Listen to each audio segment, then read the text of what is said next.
What is your American dream?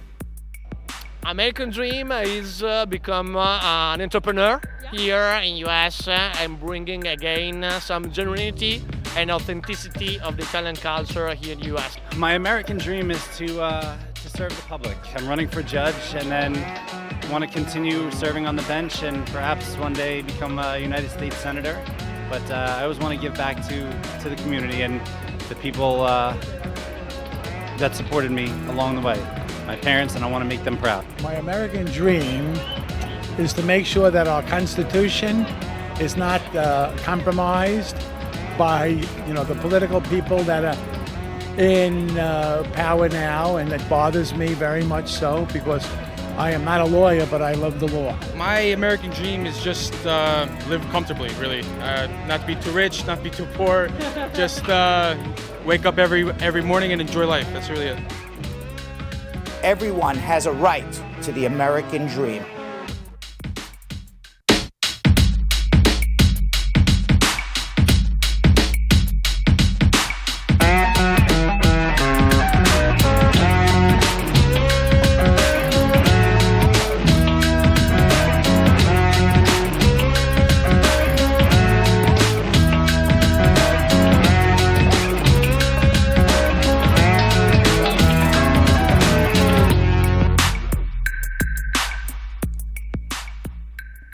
Welcome, everybody. It is November 11th. It is Veterans Day. My name is Brad Bernstein. It is a federal holiday today, so I'm dressed a little casual today.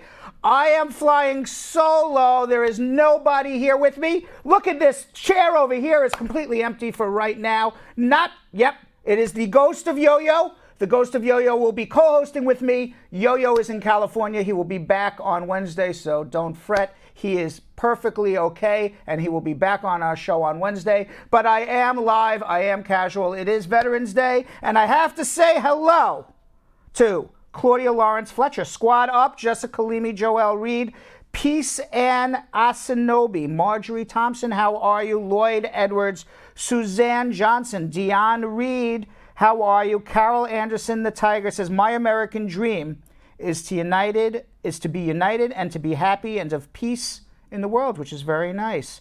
Andreen Spence saying, Squad Up. Carol Seaton with a question. We will get to you in a little bit.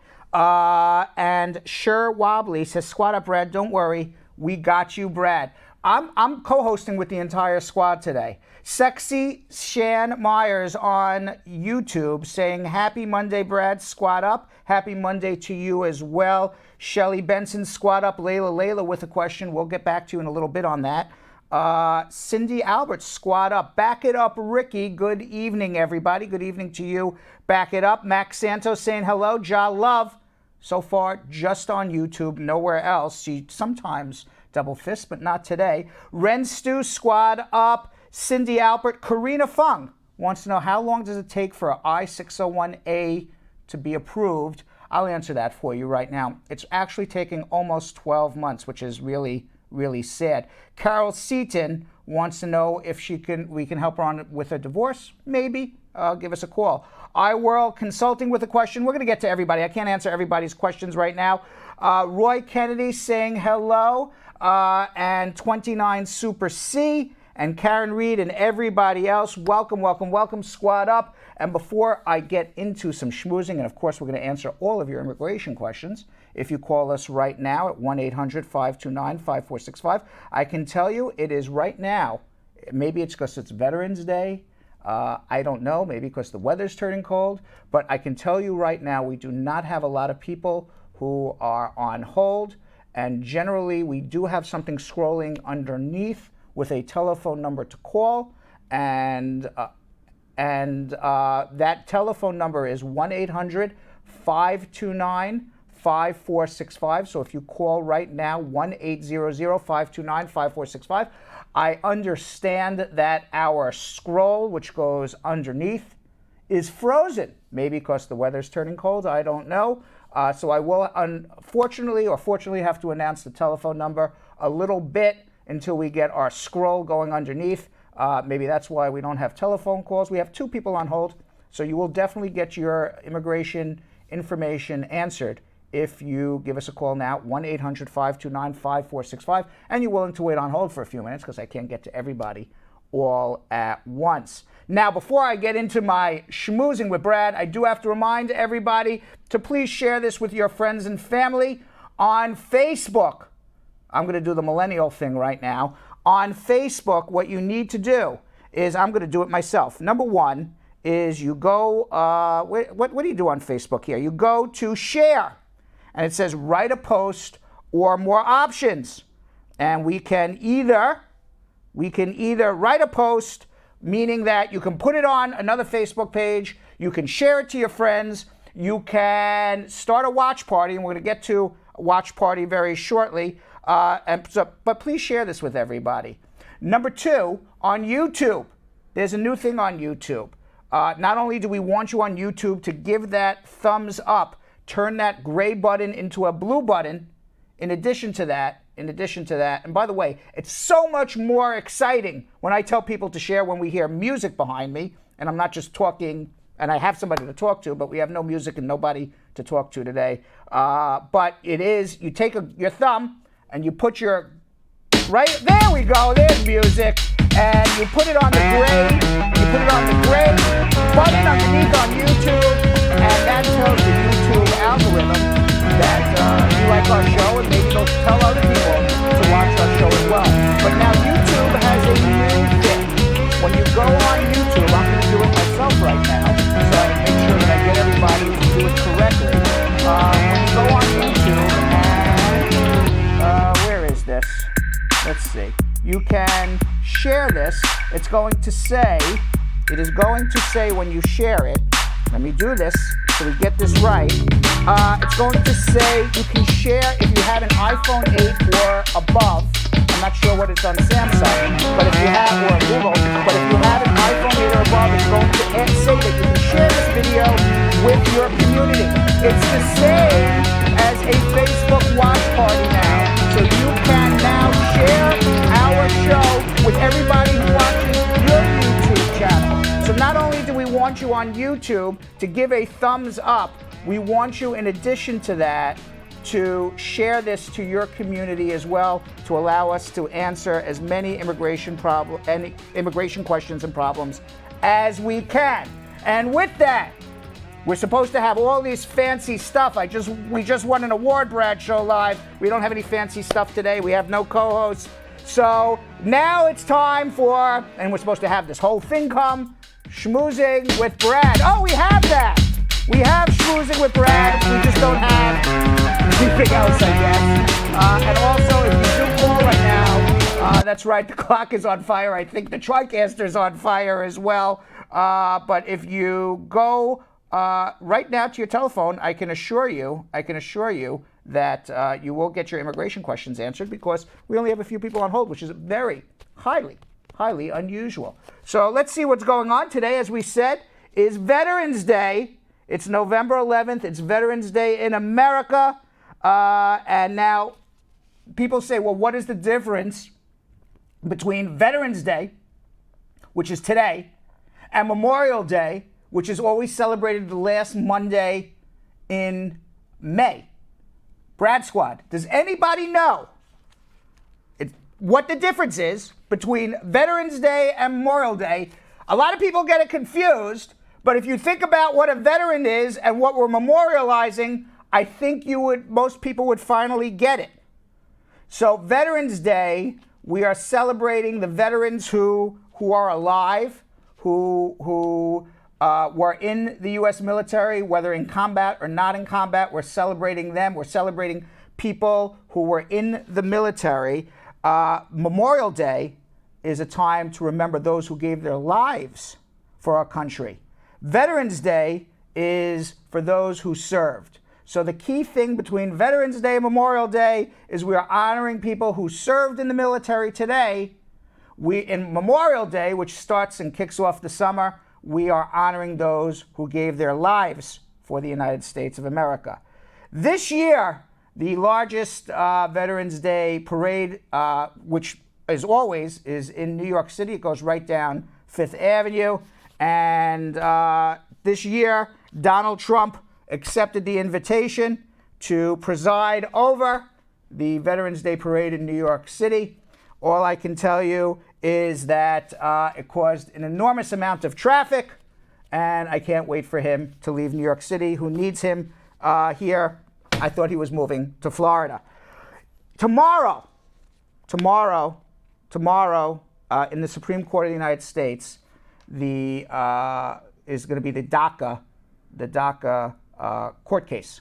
And it's actually one of the lawyers who are arguing on behalf of the DACA recipients is a DACA recipient himself. Now, let me tell you where we're at. President Obama, back in 2012, he passed a DACA executive order. And what DACA said is that if you came to the United States before the age of 16 and you were physically here on June 15th, 2007, and you were here continuously through June 15th, 2012, and you graduated high school or were on your way to graduating high school, and you were under 31 years of age on June 15th, 2012, you get deferred action for childhood arrival, which allowed you to get a work permit, avoid deportation, even if you've already been ordered deported, and to allow you to travel on advance parole back and forth. Now, Donald Trump, when he was running for president, besides the fact that he ran as an anti-immigration campaign, he was railing President Obama, saying he can't make these executive actions, he can't make these executive orders, that's illegal.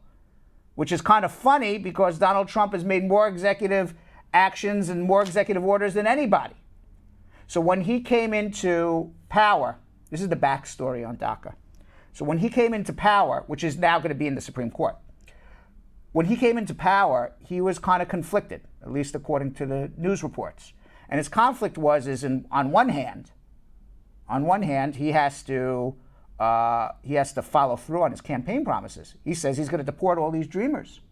But on the other hand, how can you deport 700 or 800,000 kids who grew up here, who he educated, who are working legally, paying their taxes and contributing to America? As a matter of fact, one of these kids went to law school and is actually arguing the case in the Supreme Court. Thousands of these kids are working at Apple. Thousands of these kids are working at Google. They are making a difference in America. How do you deport them back to a country that they never lived in? Or if they did live in, it was for a couple years of their life when they were babies or little children. They don't even have anything there. So he was, as a human being, conflicted. Anybody would say you can't do that. It's a terrible, terrible thing. Except there's some people in his administration who aren't so human. And they say, Donald, you have to do it. You got to follow through on your campaign promise. So it took him a year, and eventually he asked Elaine Duke, because nobody wanted to be responsible for ending the DACA program, because most people, no matter how much ice they got running through their veins, nobody wants to end the DACA program and send all these deserving kids back to another country, just because Donald Trump has to abide by a campaign promise. So Jeff Sessions didn't want to do it. Nobody in his administration wanted to do it. So there was a career diplomat who was high up in the Department of Homeland Security, not the highest person, but high up in the Department of Homeland Security. She was the former acting secretary of Homeland Security, which is not the director, but the secretary of Homeland Security, Elaine Duke. She was a career government worker. And Jeff Sessions, who was at the time, we used to call him the Weasel, who was at the time the Attorney General of the United States of America, he ordered Elaine Duke to write the memo to end DACA. Because Trump ordered Sessions. Sessions didn't want to be responsible for ending DACA. He said he passed the buck to this woman, Elaine Duke. So Elaine Duke doesn't want to be responsible for ending it. She doesn't want to give the reasons why, because everyone knows the reasons why. Because the reason why Trump was ending it was because it was a political decision by Trump, because he had to follow through to his base supporters to end DACA, because that's what he said he was going to do. He said kick all the immigrants out. So he has to follow through what he said he was going to do. Although everybody in the administration, short of maybe Stephen Miller, Lurch, didn't want to do it. So they give it to this poor woman, Elaine Duke, acting Secretary of Homeland Security. You write the memo, give the legal analysis, why DACA should be ended. So Elaine Duke writes a memo, and basically the memo was DACA is unlawful. I'm paraphrasing. DACA is unlawful. President Obama exceeded his authority, therefore it is over. Now that is no legal reasoning whatsoever. Had they had any legal basis, policy decision, costs, it's too costly to administer, they could have come up with 100 reasons why they needed to end DACA. None of them would have been fair reasons, but they could have come up with 100 reasons to end DACA. But in their memo outlining why the executive order, which was published in the Federal Register, is going to end because it is just an unlawful act by Obama, that is what was seized by the pro-immigration groups that sued to keep DACA going. How did they sue? If anybody ever watches Abadir Sues the Government, we talk about it all the time. We talk about mandamus. We talk about Administrative Procedures Act. So they sued under the Administrative Procedures Act, the same thing that we always sue for our individual clients when we say the government is doing something illegal, unlawful. So the Administrative Procedures Act says they have to have a government reason, a good reason, a reasoned reason to end this program. But they never did it. They could have easily done it, but they didn't. All this woman wrote was, because she didn't want to be responsible either, Elaine Duke, is it's an unlawful act. So now the pro-immigration groups have seized on it. They seized on it. They said, an APA claim, Administrative Procedures Act. This is an illegal act by Trump because he hasn't given any reason to end the DACA program. Not one reason. And the lower court found on behalf of the DACA recipients, the circuit courts, the appeals courts found in favor of the DACA recipients. It's now in front of the Supreme Court. If the Supreme Court follows the law, the DACA recipient should win. There was no reason given to end it. So let's see what happens. There's going to be an argument tomorrow. We will see where the Supreme Court falls on this. We'll hear what people are saying in terms of the judges, what the lawyers are saying. But to me, this is a clear APA violation, Administrative Procedures Act violation. You can't end a program unless you give valid reasons for doing it. You just can't say unlawful, end the program. He's not a king. He has to give reasons. So the Supreme Court's going to hear the decisions tomorrow. There will be a final decision by the Supreme Court sometime in June of next year. If you are a DACA recipient, it's probably a good time to start thinking, just in case DACA is lost, what else you should be able to be doing. Let's think about it. Nikki Haley. I don't know if you know who this lady is. She used to be the ambassador to the United Nations, or the UN representative, not the ambassador, there is no ambassador, the representative to the United Nations for the United Nations. She's actually the daughter of immigrants. I think whether it was a mother or a father, was from India. She was a former governor of one of the southern states, I don't recall. So, and she's a moderate Republican. She quit the Trump administration, although she's kind of friends with Donald still. She came out with a book. What was interesting in the book that she came out with was that she said that the Chief of Staff, John Kelly, and the Secretary of State, Rex Tillerson, now this guy was the Chief of Staff, which is Donald Trump's right-hand man, and Rex Tillerson was the Secretary of State.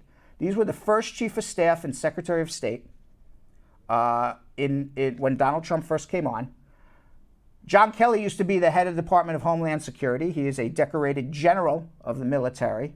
Rex Tillerson, he was the Secretary of State. He used to be the president and CEO of ExxonMobil, one of the 10 largest companies in the world, the largest oil company in the public oil company in the world by far, until, of course, Saudi Arabia goes public. Saudi Arabia is going to go public soon, and then they're going to become Saudi Arabia Aramco or whatever it is. They're going to eventually go public. They'll be the largest. But right now, it's Mobil Exxon. So they're smart guys. They came to work for Donald Trump. And what they said according to Nikki Haley, was, and I'm paraphrasing because I don't have it all here in front of me, but what they said is, Trump's crazy. He's insane. And I'm paraphrasing because they didn't say those exact words. And that they needed to work against Donald Trump because he was working against America. And they asked Nikki Haley to come on board and work with them to correct all the problems that Donald Trump was giving. Now, Nikki Haley, she claims, let me see what this says, that they confided in me, I'm quoting now Nikki Haley, confided in me that when they resisted the president, because they both got together to resist the president's policies, they weren't being insubordinate. They were trying to save the country. Now, Nikki Haley said, no way, I'm not going to go with you guys. But you have two of the three, very interesting, two of the three most powerful people working next to Donald Trump. The third one would be the Secretary of Treasury, John Kelly, and Rex Tillerson. And nobody could argue, by the way, that these people are from the deep state. These are career government officials. John Kelly is a general, the head of the Department of Homeland Security. Trump personally picked him to be his right-hand man. Rex Tillerson, president of Mobile Exxon, hardly a government official, hardly deep state guy. Trump personally picked to be the Secretary of State. They were both working against him. Now, Nikki Haley says, the big story is that Nikki Haley says, how could they do that? And, I was a good soldier and I resisted. To me, that's not the story. To me, the story is that two of the three most powerful people in the administration thought Trump was crazy and had to save America. And now Trump says Rex Tillerson's dumb as a doornail. John Kelly's terrible, stupid guy. I don't know how they could be so stupid if A, Trump picked him, and B, these guys are general, head of ExxonMobil, not so dumb. Now, Rex Tillerson has not responded, but John Kelly kind of admitted it. General John Kelly admitted it. He said, quoted today in the Washington Post, with the best and most open legal and ethical staffing advice from across the government, so he can make an informed decision. If that's working against Donald Trump, then I'm guilty as charged. He kind of admitted it, which is actually the other interesting thing, is because the other book that came out this week, I haven't read any of these books. You think I have time to read books? I don't have time to read books. But from what I read in the news, the other interesting thing that came out, besides this Nikki Haley book, is the book by Anonymous, another guy who is in the Trump White House, who says that there's a lot of career people and non-career people who Trump brought in who are working against Trump because he's so dangerous for America. And it's interesting that in two different books, we hear basically the same exact thing. Now, Donald Trump came to power and said, his first thing he ever said, in his first speech, when he said, I'm going to run for president of the United States, he said, kick the immigrants out. I'm paraphrasing him again because I don't have the exact quotes. Kick the immigrants out. They're rapists. They're murderers. Well, Donald, a new study just came out that says that even the poorest immigrants who come to America lift themselves up within a generation and universally do better financially than those with parents in the United States of America. So it shows two things. Number one, we're getting the best and brightest from around the world, even people who are the poorest immigrants. If you're a poor immigrant, you don't have money, but you can figure out how to make it to America, and you want to make it to America to do better, because a lot of people are poor and they're like, screw it, I'll just stay where I am. I really don't care. But if you want to make a better life for yourself, you're going to figure out a way to get here. I mean, that in general terms. You're going to figure out how to get here. So even though you don't have money, maybe not in education, you're bright up here. You figured out how to make it to America. You figured out how to get a green card. and and maybe you don't do well, but your family does well. Your family does substantially better. I know for a fact, I've seen it right here in my office with my clients. I even have staff members who are first generation who are doing substantially better than their parents. All very, very smart people. So it shows two things. One, Donald Trump is wrong because immigrants are making a better difference. But it also shows, interestingly, why people are voting for Donald Trump. Immigrants are doing better than me. Of course, kick them out. But it's not the immigrants' fault. It's not the immigrants that are causing you not to do well. It's you yourself. It's the factors in your community that are not making you do well. It's not an immigrant. Some guy who's, pulling coal out of a mountain in West Virginia is not doing any better or worse because an immigrant got a green card in California. So I thought was interesting because it shows both ways. It shows, okay, immigrants are doing better and their families are doing better. Now you understand why Americans are voting for Trump. They got to blame somebody for their problems. Blame the immigrants. It's very easy. But unfortunately, it's not as simple as that. Well, here's some bad news for immigrants. Filing fees are going up. And we'll talk about it more in a little bit. But filing fees are going up. And the Trump administration, for the first time ever, is proposing, and only going to be 4 countries in the world who do this, they're going to charge a fee if you apply for asylum. $50 asylum applications. So if you want to come to America and apply for asylum, you're escaping for your life from another country. You basically leave with the clothes on your back. If you don't have $50 in your wallet by the time you make it to America, you can't apply for asylum now. That's disgusting. Now, I know, I'll just take it from my own family. My ex-wife, her parents escaped from Iraq. They were very wealthy, grandparents were very wealthy in Iraq. They escaped with just the clothes on their back. If the United States was going to ask them for money to apply for asylum, they wouldn't have had it. Besides that, the other thing that's very interesting about the filing fees that are going up, and we don't know the exact date it's going to go up. It's been proposed, so at least it's going to be at least 120 days from now. So if you have an application, get it in. But what's interesting, I have the list here. The citizenship is going up dramatically. Why? Because Trump doesn't want anyone to become a citizen. Right now, an application for naturalization is $725 with a biometric fee. It is now going to go up to $1,170, an increase of $530.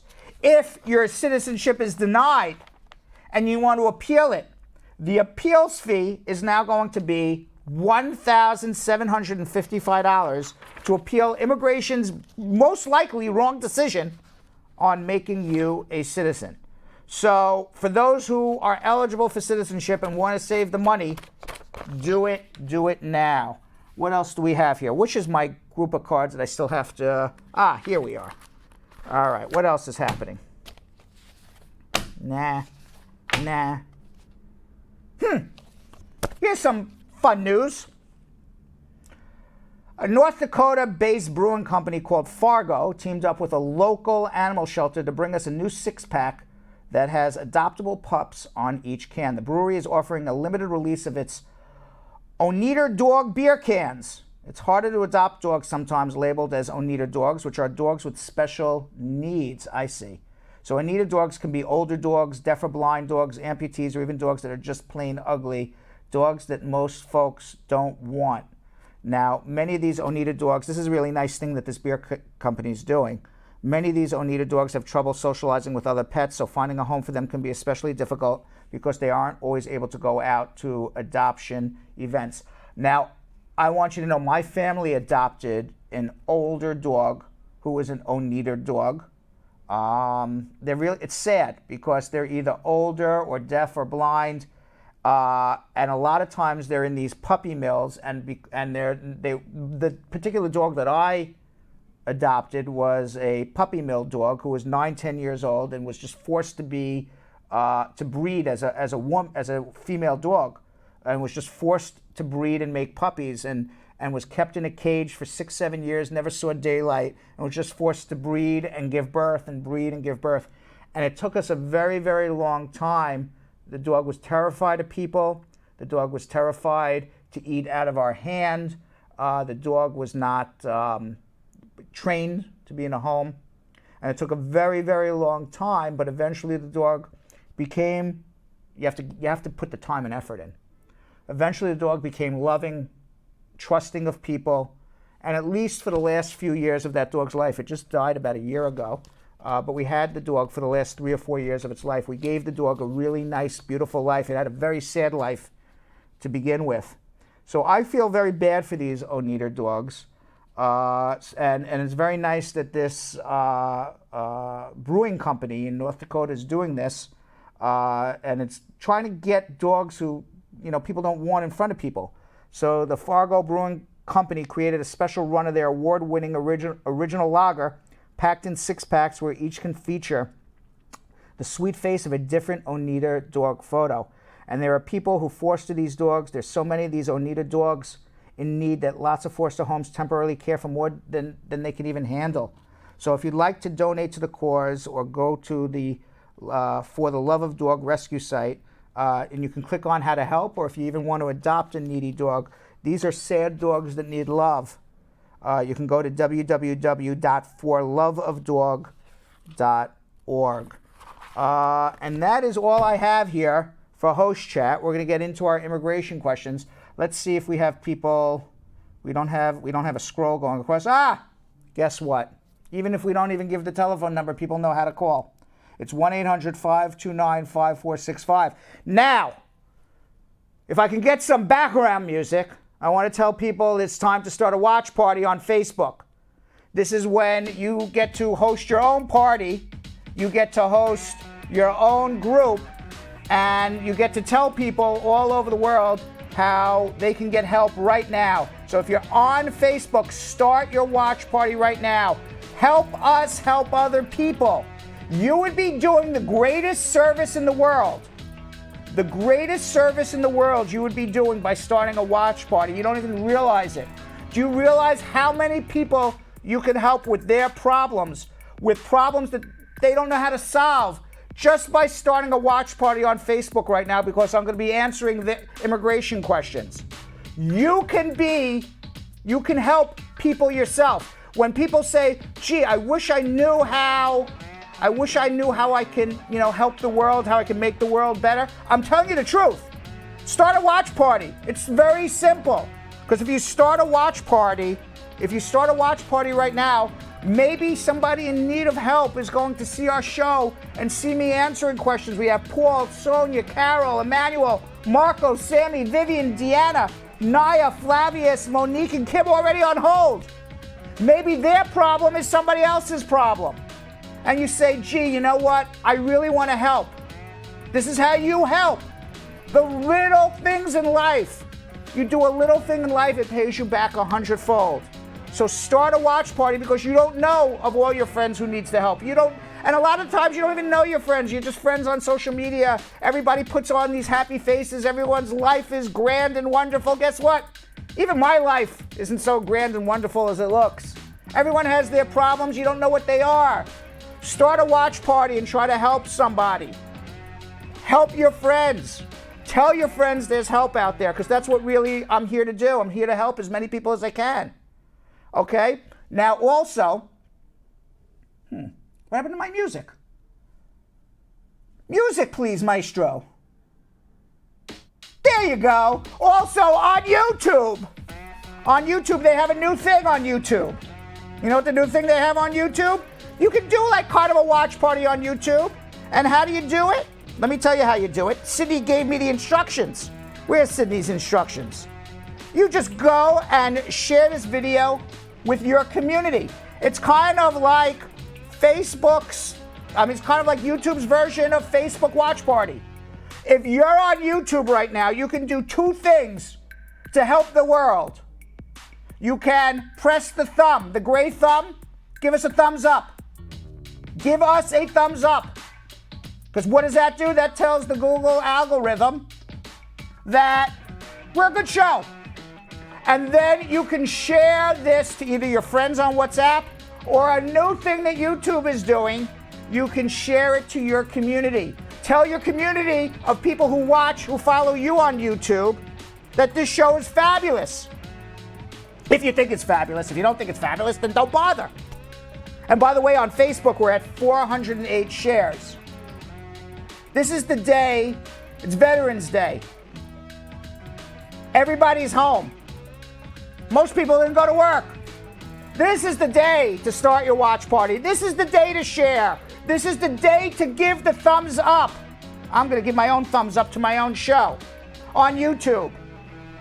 On YouTube, we have 187 people watching and 50 thumbs up. That means that there's 130 people who are watching at this very moment who are just too lazy, I guess, to go like this. That's all you need to do. And if you really want to help the world, you want to help your friends, start a watch party on Facebook because your friends won't know that this show is on. Maestro, where's my music? What happened to my music, Maestro? There we go. Your friends won't know this show is on, and you don't know what problems your friend has or your family has. You don't know. So start a watch party. And on YouTube, share this. Share this to your community. Let your community know this show is good. And now I'm going to do something that I haven't done in a very, very long time, at least since Friday. I'm going to answer your immigration questions in something we like to call, not social media checking. Sorry, Mr. Broadcaster Guy.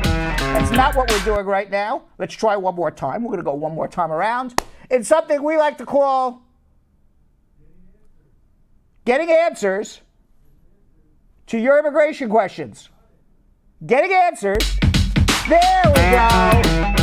Getting answers to your immigration questions. All right. Let's go to Paul in Long Island. Paul, how are you? Hi, Brad. How you doing? How are you today? Good. What's going on? I'm doing good. Thank you so much. I really appreciate your efforts, what you're doing right now. Thank you. Okay, so I have a question. The year 2017, I applied for asylum, and my family don't live with me. Can I call my family to America in any other visa, like F1 or B1, B2? You're getting what? And your family doesn't live with you in a what? Say this all over again, because you just talk very, very fast. I'm really sorry. Okay. Yeah. So the year 2017, I came to America and I applied asylum. Okay, where you from? Where you from? Where you from? I'm from India. You're from India. You applied for asylum. Yes. How did you come to the United States of America? As a student, I came to America. I came on as a student. Okay, what was your, Yep. okay, and now your question is what? How can I get my family here before I get asylum approved? This is your wife and children? Yes. They're not going to let your family come here. They could conceivably apply for refugees, but the United States is not accepting refugees right now. Thank you, Donald Trump. And they're not going to let you, they're not going to give your family visas to come join you here if you've applied for asylum until your asylum claim is approved. Once your asylum claim is approved, they can follow to join you. You filed for asylum, I assume, in 2017, 2018. So the best thing you can do is get your asylum case approved as soon as possible. They're doing last in, first out, which means that you probably have at least another year or a year and a half to wait before you get an interview. If you have a solid case, and your case is pending more than a year, which it has been, what you need to do is file a mandamus. So you need to get approved to get your family here. They're not going to come until you get that done. You're not going to get an interview for another year and a half, so you're going to be living apart. So how do you get that interview faster? mandamus. I like singing Mickey Mouse songs. Mandamus. Okay. All right. And you live in Long Island, which is my former home. Now I'm in New York City. So, and our office is in New York City, so come see us. Hold on one second. Let's go to Sonia in the Bronx. Sonia. Hi, good evening, Brad. Hi, Sonia. How are you? I'm good, thanks. Great job. I have a question. If you have overstayed, do you think it's a good idea to fly domestic on your foreign passport? If you overstayed, is it a good idea to do what? To fly on your foreign passport. To put what on your foreign passport? To fly domestic on your foreign to fly passport. domestically. Is it a good idea to fly domestically? I don't know if it's a good idea. It's not like I would start telling you to go fly every day on a foreign passport if you've overstayed.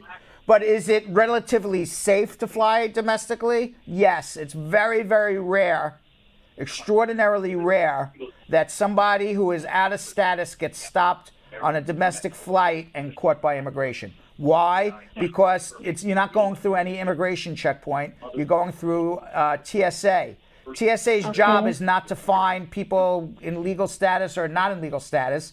TSA's job is to make sure the plane takes off and lands without blowing up. So as long, that's their job. They're really not looking for immigrants. They're looking for terrorists. So unless you're a terrorist, I think it's pretty safe. Okay. All right? All right. Thank you very much. You're very welcome. Let's go to Carol in Kingston, Jamaica. Carol. Yes. Hi, how Brad. are you? Yes. You hear? I do hear you, Carol. Yes, Brad. So I have a question. Yes. I got married in the States and I overstayed based on the fact that I got married. But I was going through some difficulty with my wife at the moment, and I had to come back to Jamaica because of the abuse. Voluntarily, I came back. I'm wondering, is there... Carol, just so I understand, you're a woman, you're in a same-sex marriage, you got married in America. I'm just reading between the lines. Is that correct? Yes. Okay. Yes. All right. And then you went back to Jamaica because you were having problems with your wife. Yes. All right. And now you're calling me from Jamaica. Yes, I am. Okay. And now your question is what? My question is, when I do get a divorce, how is it possible I can re-enter if I remarry? Is it possible I can re-enter that way? All right. So when you came here, you came on a visitor's visa. How long did you overstay your time? 2 years. Okay. And all right. So when did you leave the United States? I actually left in September of this year. Okay. So September, you just left about a month ago. If you get divorced, you're not going to get a new visa to come back to America. They're not going to give it to you because you've already shown intent to get a green card.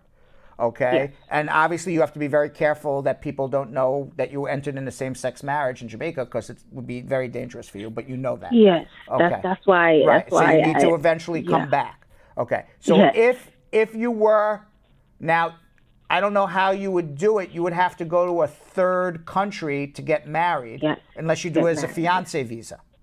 Now, you can do it, I guess, conceivably as a fiancé visa, except you're not going to get that you need a waiver of the 10-year home residence requirement, which you can't get on the fiancé visa. You have to do it through an immigrant visa.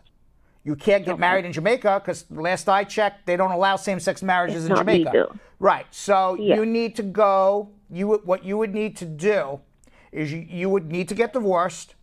You would need to go to a third country that is not the United States of America to meet your future spouse. I assume you're going to be in the same-sex marriage again, to get married in a jurisdiction where they allow same-sex marriages. Then you would have to fly back to Jamaica. Your spouse would have to file for you. You would go into the embassy. You would be turned down because you overstayed your time in America by more than a year. You're not allowed to come back for a decade. And then your same-sex spouse would file a hardship waiver, which for certain would get approved because you two can never have a relationship in Jamaica because of all... Correct. So that's the hardship right there. But you just got to go through the process. Okay. All right? So hold on if you need help. Thank you. All right. Let's go to Emmanuel in Columbus, Ohio. Emmanuel.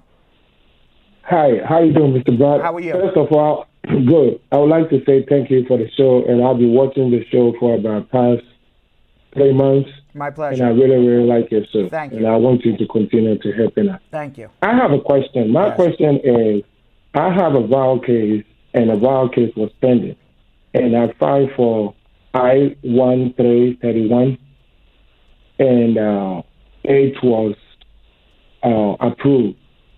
And right now they give me advance of payroll.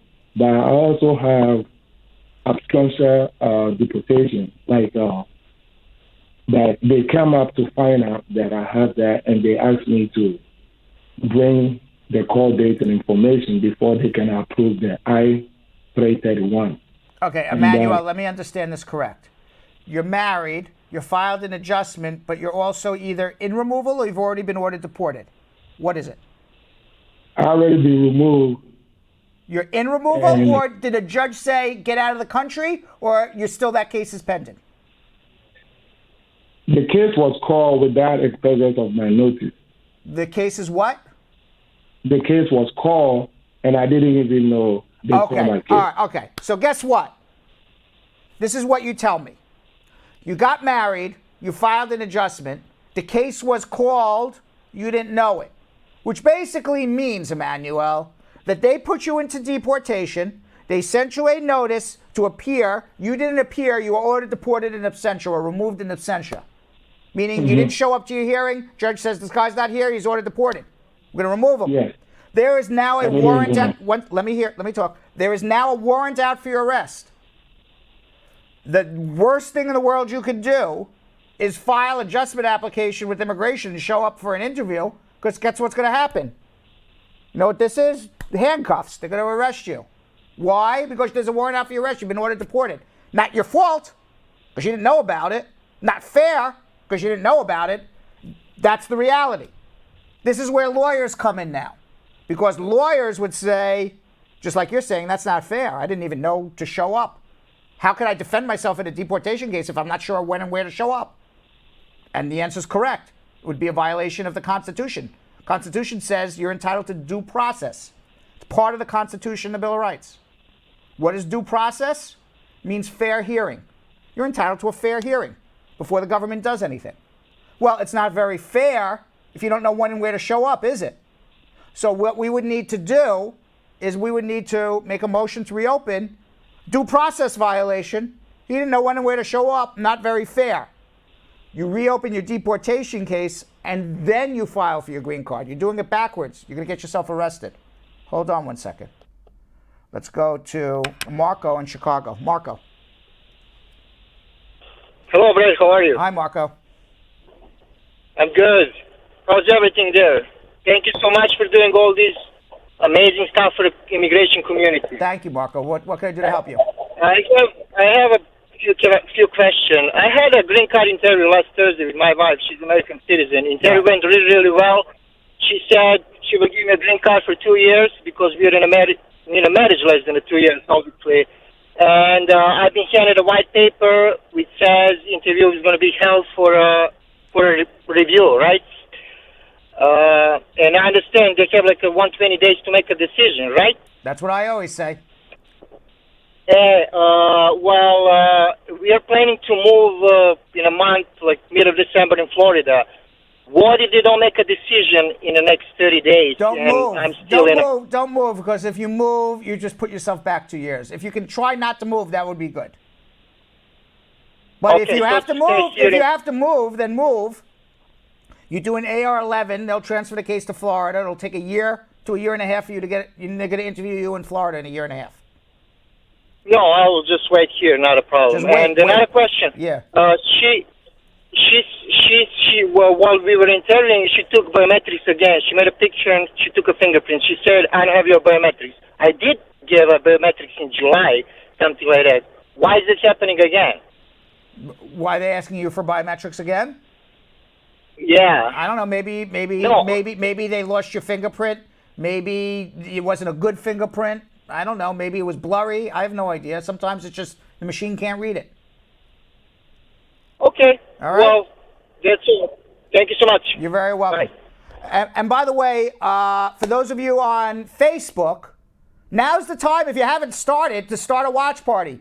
Help your friends. Help your family. You have everybody who's watching on Facebook right now has friends and acquaintances and social media friends on Facebook, and they look like they have happy lives. Trust me, nobody's that happy. Nobody's that wonderful. People have problems, they don't share it. the best thing you can do, the best thing you can do for the world, the best thing you can do for humanity, the best thing you can do for people that are your friends and acquaintances, your family, is start a watch party. Why? Because if they need the help, they now can get it. So start your watch party right now.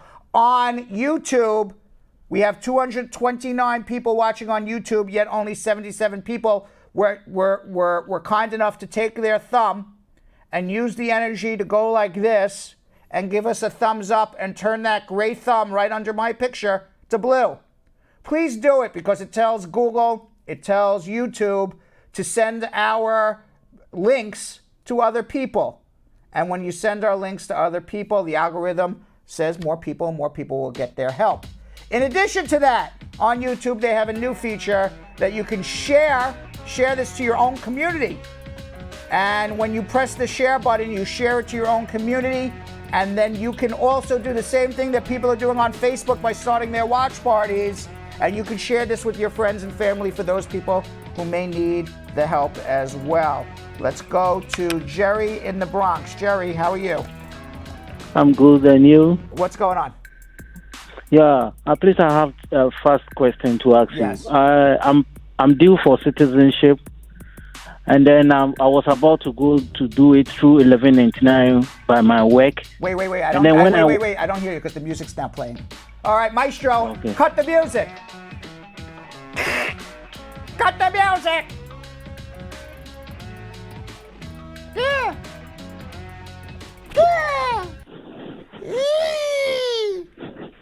Okay, Jerry, now I can hear you. What's going on? Yeah, I was saying Yeah. I'm due for citizenship, Yeah. and then my wife, she doesn't have any document, no social security number. When I went to do the filing through the 1199 by my work, they were telling me I need to do joint tax with my wife before they will help me to do the citizenship. Meanwhile, she doesn't work. She don't have any social security number. So how do I do joint? How is she an American citizen and doesn't have a social security number? No, it's me. But I mean, my wife, she doesn't have nothing. But it's about me going to do the citizenship. And then they were telling I need to do joint tax with my wife before they will help me out. Well, first of all, you can do a joint tax return with your wife. And the way you do that is you can get her a W-7 form and put a tax ID number. We have a tax attorney here by the name of Carmelo who can do it.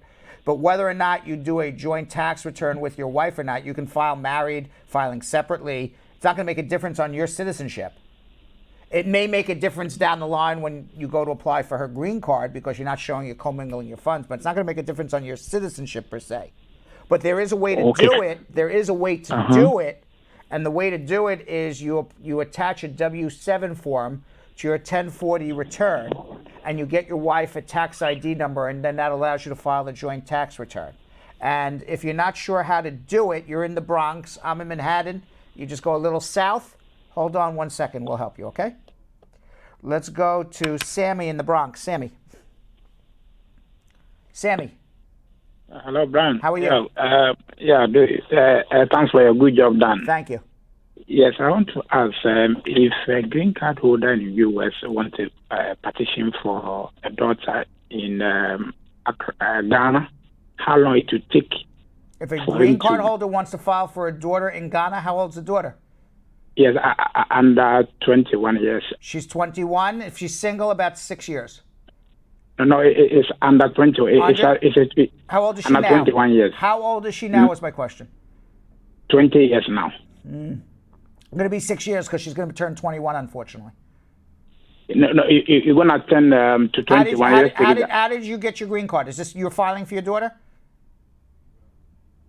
Yes. How did you get your green card, Sammy? Through marriage, U.S. citizen. Okay. When did you get married? No. The daughter was 18 years before you got married. Was 18 or under 18? Was over 18? She was over 18 before we got married, yeah. File the I-130 now and pray to God that she falls under the Child Status Protection Act. The quicker you file, the better. But most likely she'll fall off and end up being an F2B, which will be 6 years. But you never know until you try. File now.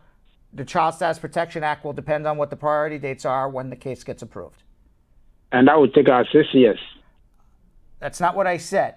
I said most likely will be 6 years. Maybe she will fall under the Child Status Protection Act, which would keep her in the under 21 category. Even if she's over 21, it's a complicated formula that I couldn't even figure out now because we have to figure it out after the I-130 is approved, not before.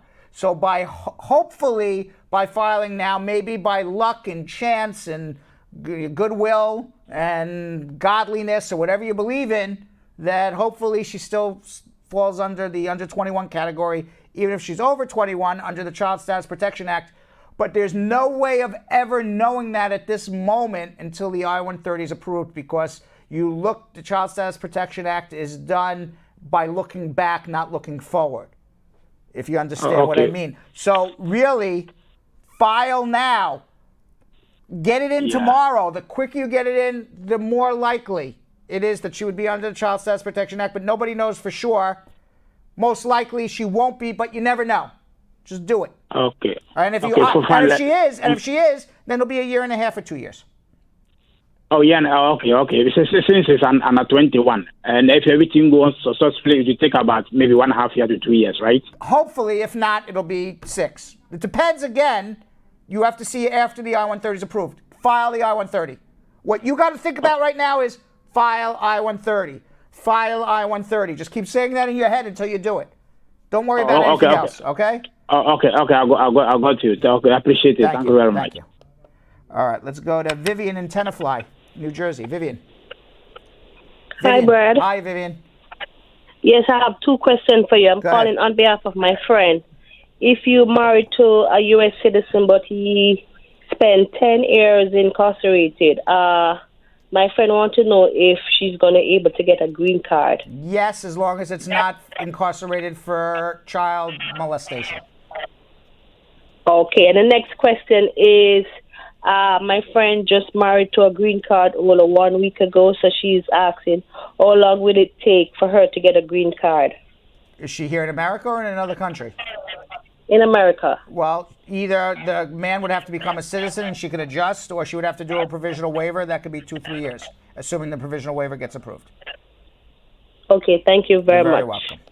Let's go to Deanna in Orlando, Florida. Deanna. Hi, Brad. Hi, Deanna. Hi. How you doing? Good. How you doing?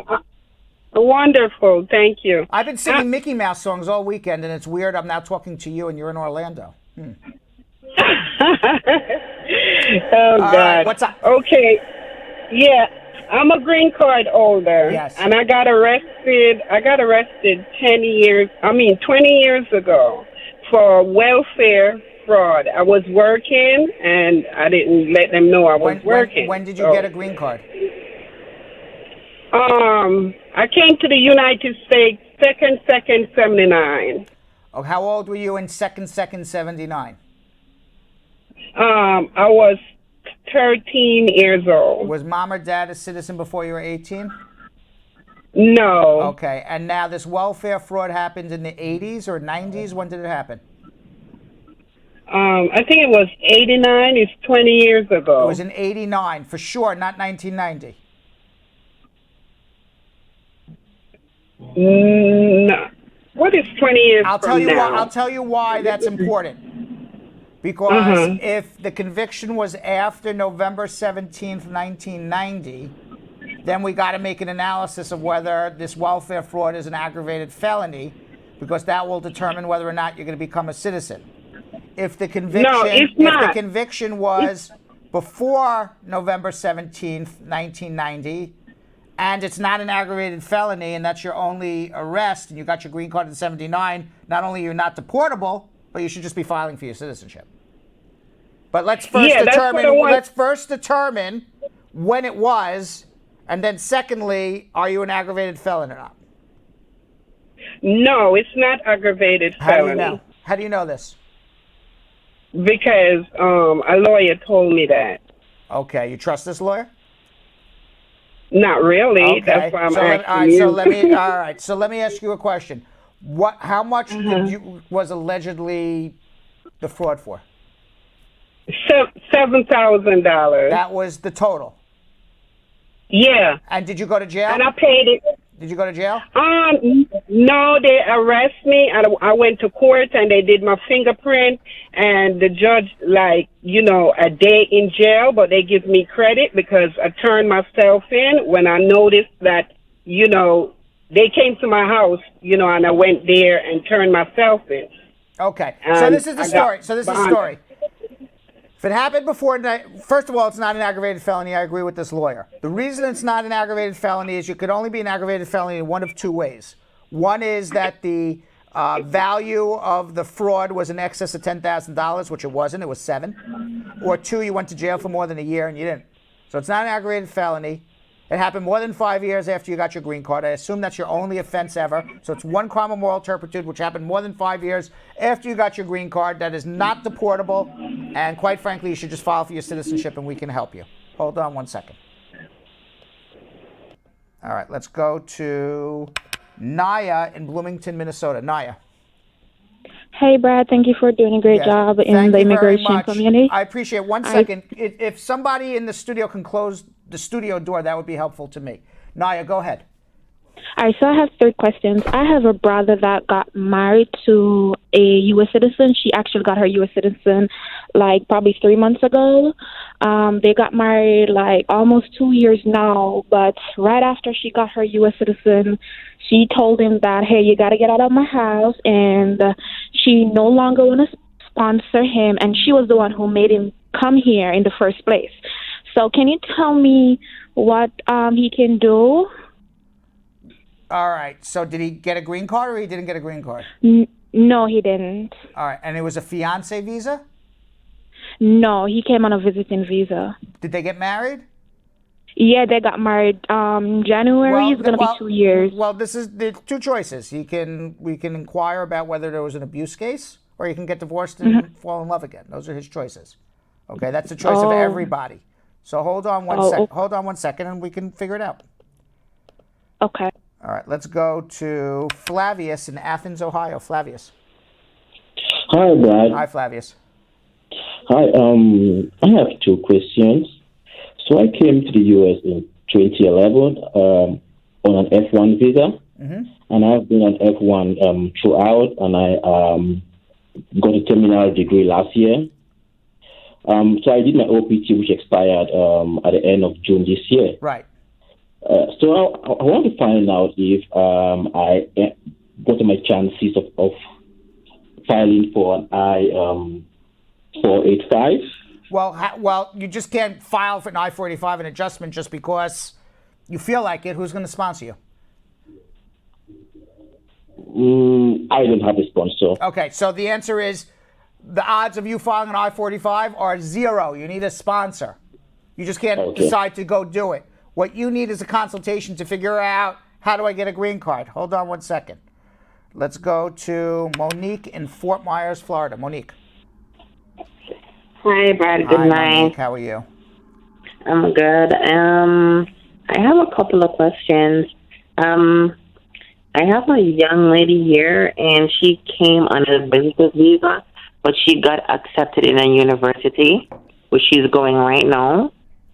And they're telling her that she don't have to get a student visa, so she can go to school on the visitor's visa. Is that accurate? Not for a degreed program. It's not accurate. Okay.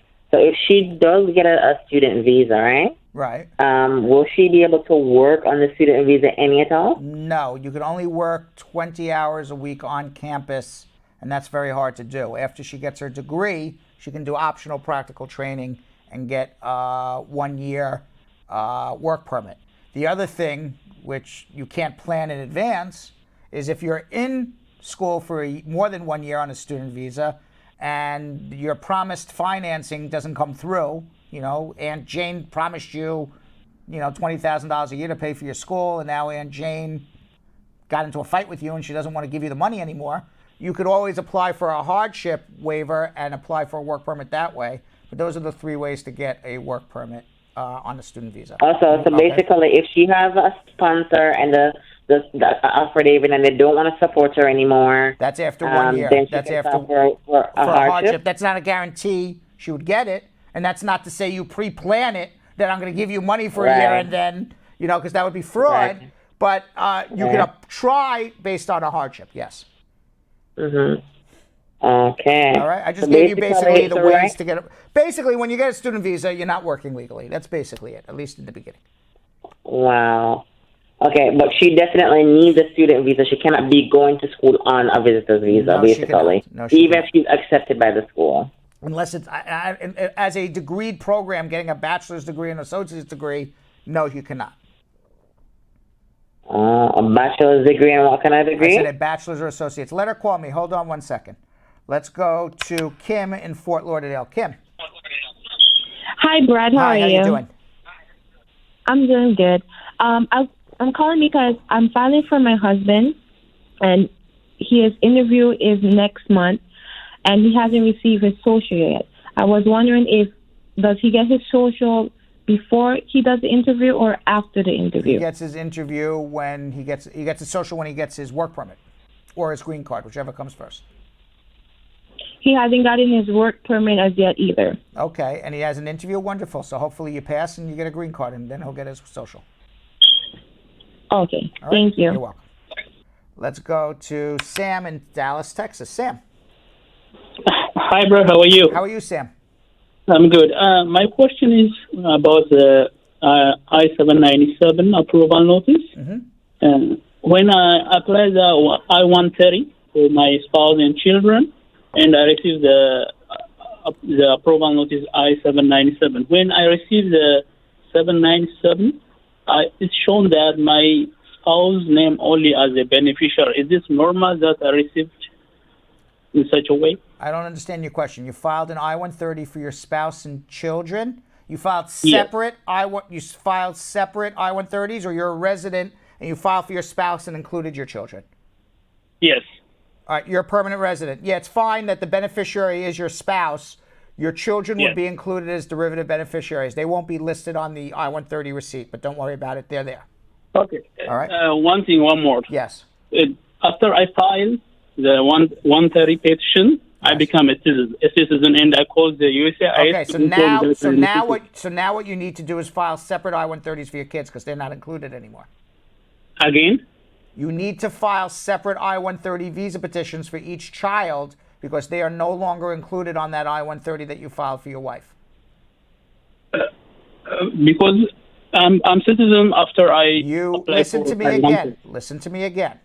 You filed an I-130 for your wife as a lawful resident.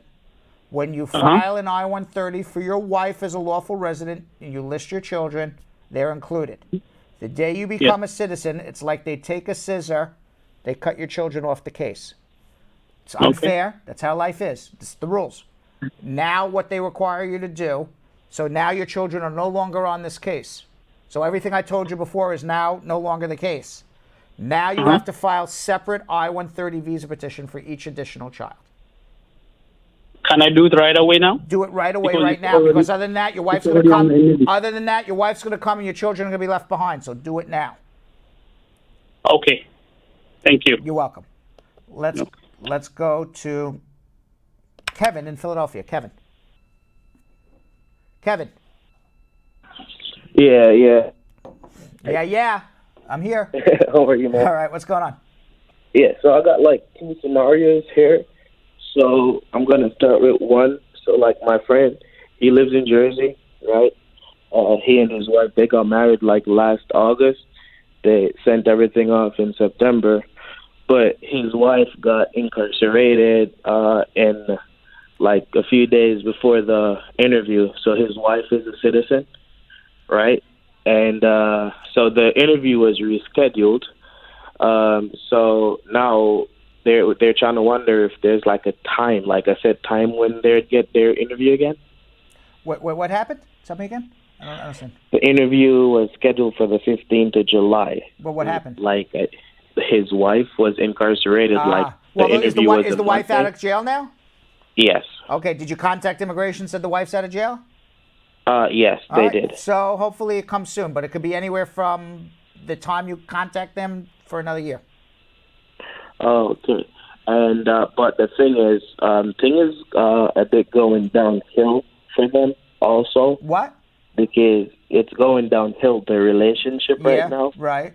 So he was wondering because, like, whenever he gets paid, she decides how much he gets on the paycheck and all that. All right. Well, then, when marriages go downhill and they're not, you got three choices, and this is for everybody. One is stick it out. Two, don't stick it out, get divorced, and fall in love again. Or three, if there's extreme emotional abuse or physical abuse, file for VAWA. Those are your three choices in all these situations. You know, her taking money and deciding, is that using power over him? Absolutely. Does that reach the level of extreme emotional abuse? Probably not. Is that an element of extreme emotional abuse? Absolutely. Can that be added to other things that she may be doing? Absolutely. I don't know the whole story. We don't have time right now, but certainly it's worth, you know, looking into. So hold on one second. Let's go to Sandra in West Orange, New Jersey. Sandra. Hi, Brad. Hi, Sandra. How you doing? A good job. Thank Thanks. you. I'm Thank happy. you. Thank you. Yes. I have. I'm calling about me. I had my mom. She applied for me on 2014, but I came on visa on 2012, and I overstayed. And they make an address of status for me, and they deny it. So now I get married. It's 7 months ago, and my husband is apply for citizenship now. Okay, great. And yes, and also I'm pregnant. I'm 8 months now. Congratulations. Thank you. So I don't know what to do because hopefully your husband becomes a citizen soon, and then you'll adjust your status. Yes, but I don't know if there's any problem because I overstay, and I don't know if there's any problem about him when he get. It's not a problem that you overstayed, married to an American citizen. You'll get your green card. It's not even a problem if you take Medicaid for your unborn child, even under the new Trump rules. It's not going to be a problem. So have a healthy baby. The most important thing is healthy baby, and your husband becomes a citizen as quickly as possible, and then you get helped. I can apply. Yes. Okay. Thank you so much. Congratulations. Okay. And then come see us. We're across the river. Hold on. All right. With that, let's see what we got here. In another edition of our new segment, Spar and Bernstein Attorney Close-Up, Associate Immigration Attorney Jamila Luke and Jonathan Aftalan give some helpful tips for filing for a green card. Let's see what they have to say.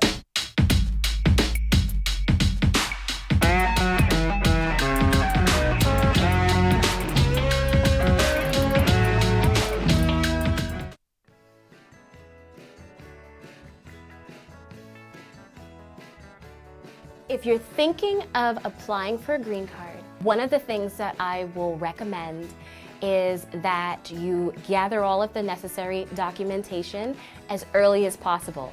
Procrastination is not your friend. It's not.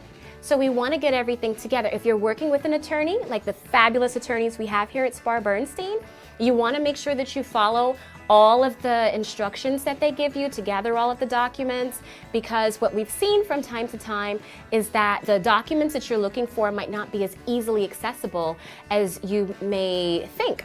Or they might be in a different language, and now you have to get it translated and certified. So you want to start really early, especially when working with an attorney, so we can review it and make sure that you have exactly what you think that you have for your interviews. The second tip that I would give is when it comes to anyone that is trying to get a green card and you have a criminal record, whether it was something that was a misdemeanor, whether it was something that was sealed, expunged, whether it was something that happened a long time ago, whether it was a case where your criminal attorney told you it is no contest, or the Latin is nolo contendere, these are still things that you want to make sure that you bring up to your attorney, or that you consider if you don't have an attorney at this time, because they can make a big difference in your case. So if you are thinking about it, please do contact one of the attorneys here at Spar Bernstein. We would love to help you. I would suggest anyone who has any sort of arrest, it doesn't necessarily have to be a conviction, but convictions could and a lot of times do affect your immigration status. So if you have any arrests whatsoever, go see an attorney so that they could make sure that the arrest was properly dealt with. If charges were brought, they were dismissed, or if you were convicted, it's an immigration safe plea. Prior successful results do not guarantee a similar outcome in the future. Sydney, look who it is! It's Little Pizza! How are you? She came to join me. She says, "You look so lonely Yeah, here." he needed assistance out All here. right, wait, cameraman, you come back to me now. There we go. Now I got to remind everybody. We'll get to Sydney in a second. I got to remind everybody that you can follow me on Instagram. If I didn't get your immigration questions answered, you can follow me on Instagram at @RealBradBernstein. I'd appreciate it if you like some of my pictures, but more importantly, if I know who you are and you are out of the comment closet, which means you make comments on Facebook or YouTube, or you're part of Brad Squad, I'll be happy to assist you if you send me a DM, if I can. If not, I'll tell you to make a consultation. You can also follow us at Bradshaw Live on Instagram. At Bradshaw Live is manned by none other than Pizza, Little Sydney. Now, for those who, I don't even know where I came, Little Sydney. You're not Little Started as Sydney. Little Caesar, Little then- Caesar. then Now it's Pizza Little Pizza. Sydney. Now it's Pizza. Yeah. We have different names for her. And really, it all comes down to because you like to eat pizza every day. Look how My thin she is. routine. Look how thin she I is. got to get back to work for you. Look how thin she is, and No she eats time pizza. to And she eats waste. pizza every day. I wish I had your genes. Now, before we get into social media check-in, I do want to remind people to please share this with your friends and family. Please start your watch parties. We're going to get into our social media check-in in about 3 minutes. So if you did not get your questions answered, but you dropped some questions in our comments, either on Facebook or on YouTube, I will be answering them in about 3 minutes. But right now, I do have to introduce you to one of our other attorneys, Bernstein immigration attorney Abadi Abare. He loves to sue the government, and this is exactly what he does for people who have their asylum hearings pending for more than 3 years, or 1 year actually. If you have your asylum, I don't know what wrote this, but if you have your asylum case pending for more than 1 year and you want to get it over with, you file what's called a mandamus. Let's watch.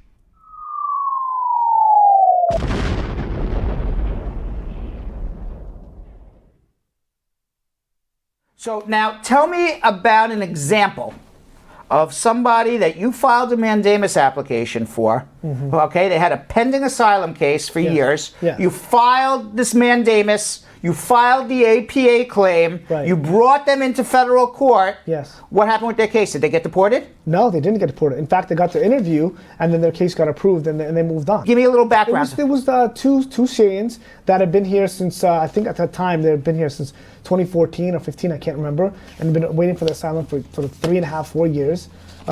We sued, got the interview date, went to the interview, completed the case. How long does the lawsuit take?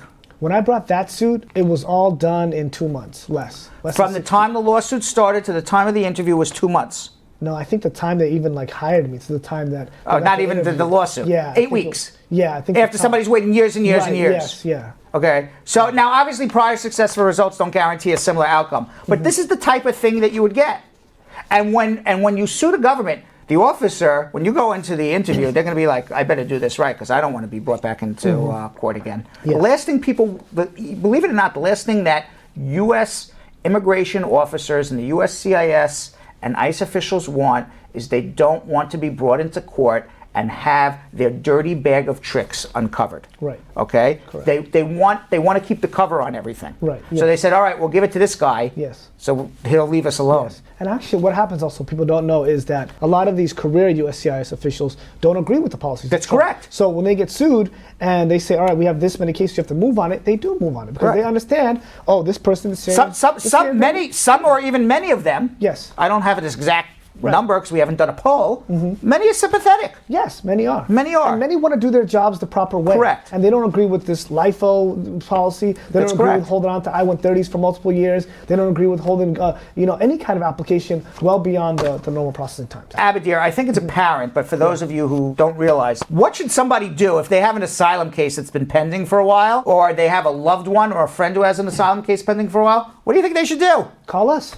Call us. And we'll put together a lawsuit, and we'll get you your interview as soon as possible.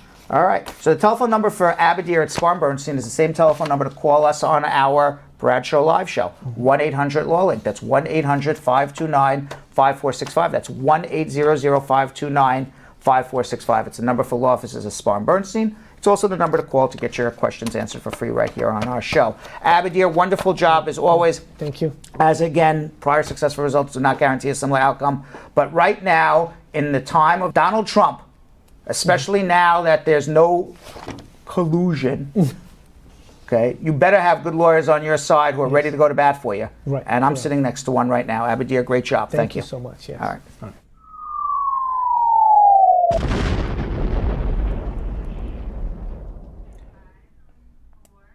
Prior successful results do not guarantee a similar outcome in the future. All right, so a couple housekeeping quickly. Yo-Yo's going to be back on Wednesday. He's out in L.A. auditioning. Now, we wish him all the best of luck. But we don't want him to get the job, do we? Because we want him back. But he'll be back here on Wednesday. And in the meantime, there seems to be a lot of pizzas, a lot of pizza emojis going through on Facebook right now. A lot of pizza emojis happening there on Facebook. I don't know why. Let's make sure I can bring it to the game. All right, let's do something we like to call social media check-in. There we go. We had that a little earlier, but now we got it right. Okay, what do we got on social media? Pizza. Okay. Good day, Brad. I have a question. If someone took something from the store and no charges filed, no police involved, that happened back almost 20 years ago, is this going to affect applying for citizenship now? No. My biometric is next week. No. There we go. My biometric. We're a little slow on the camera, but it's okay. We're cool. Yeah, go ahead. Okay, my biometric is next week. Does the UCIS need to know about this, or do they already know? That the biometric is next week? They're the ones who scheduled it. They know. Perfect. Yes. I'm from Bangladesh. My question is, can an applicant upload documents in NVC's document uploading account, CAC? Though he has an agent for his case, will it be harmful for his case, uploading documents himself without his agent? You can do it. Good luck. Hi, Brad. As an LPR, do I have to file the travel document form that just came out from USCIS if I need to travel outside the country for 1 month? Your answer is very important to me. No, you have a green card, you travel with your green card. The only time you need a re-entry permit is if you plan on staying out for more than 6 months at a time. Brad, if a U.S. citizen's stepdad files for a stepson who's 18 years old, how long will the process take? About 1.5 years. By the way, I'm sorry, I'm taking maybe a comment of the day, but Lisa Bling Rose, Marge Higgs says, what a flexible staff. I love the versatility. That's right. That you is have right. to be in production. That is right. Okay, keep going. Okay. Hope to get an answer to my question. My husband filed an I-130 last July. My priority date is July 12th, 2019. When he was a permanent resident, he later became a citizen, and I still haven't gotten any response about my EAD card or work permit. The last response I got was this past July, stating that my case was transferred to a new jurisdiction. What's the next step or action? Have you filed an I-765? She's only filed an I-130. That's why. You have to file an adjustment and an I-765, or you're going to be waiting forever. So you're not doing what you're supposed to be doing, which is file an adjustment, an I-45, an I-765, an I-864, an I-131. Come see us. Okay. My father's a green card holder. How much time will it take if my father petitions for me? I'm single, above 21 years old. 6 to 7 years. Okay. For someone who has a VAWA case, but they only got the work permit so far, can they start filing for their kids back home? No, you got to wait to get approved on the VAWA, and then there would be derivative beneficiaries and follow to join you. Okay. Okay. Okay. Okay. Okay. You know that's my thing. Okay. Okay. Great. Okay. Okay. These are good answers so far. Thank you very much. Yes. I voluntarily came back to Jamaica based on frustration from my wife. We spoke to her on the phone already. Okay. Right. We just submitted a citizenship application. How long does it take for them to process and schedule an interview? About a year. My wife earns $10,000 annually. How can she file residency for me? She can file for you, but you need an affidavit of support from somebody else. The self-sufficient form is very tough for immigrant. Is the question there for period as well, or just the beneficiary? And if the sponsor need, does that form affect him too, like credit score? It's a very complicated form. We were just actually at an attorney meeting about 2 weeks ago. It was complicated for us. So have a consultation before you do anything. You need an attorney. Yeah. A friend of mine would like to know how long it takes a green card holder to petition a daughter overseas under 21 years old.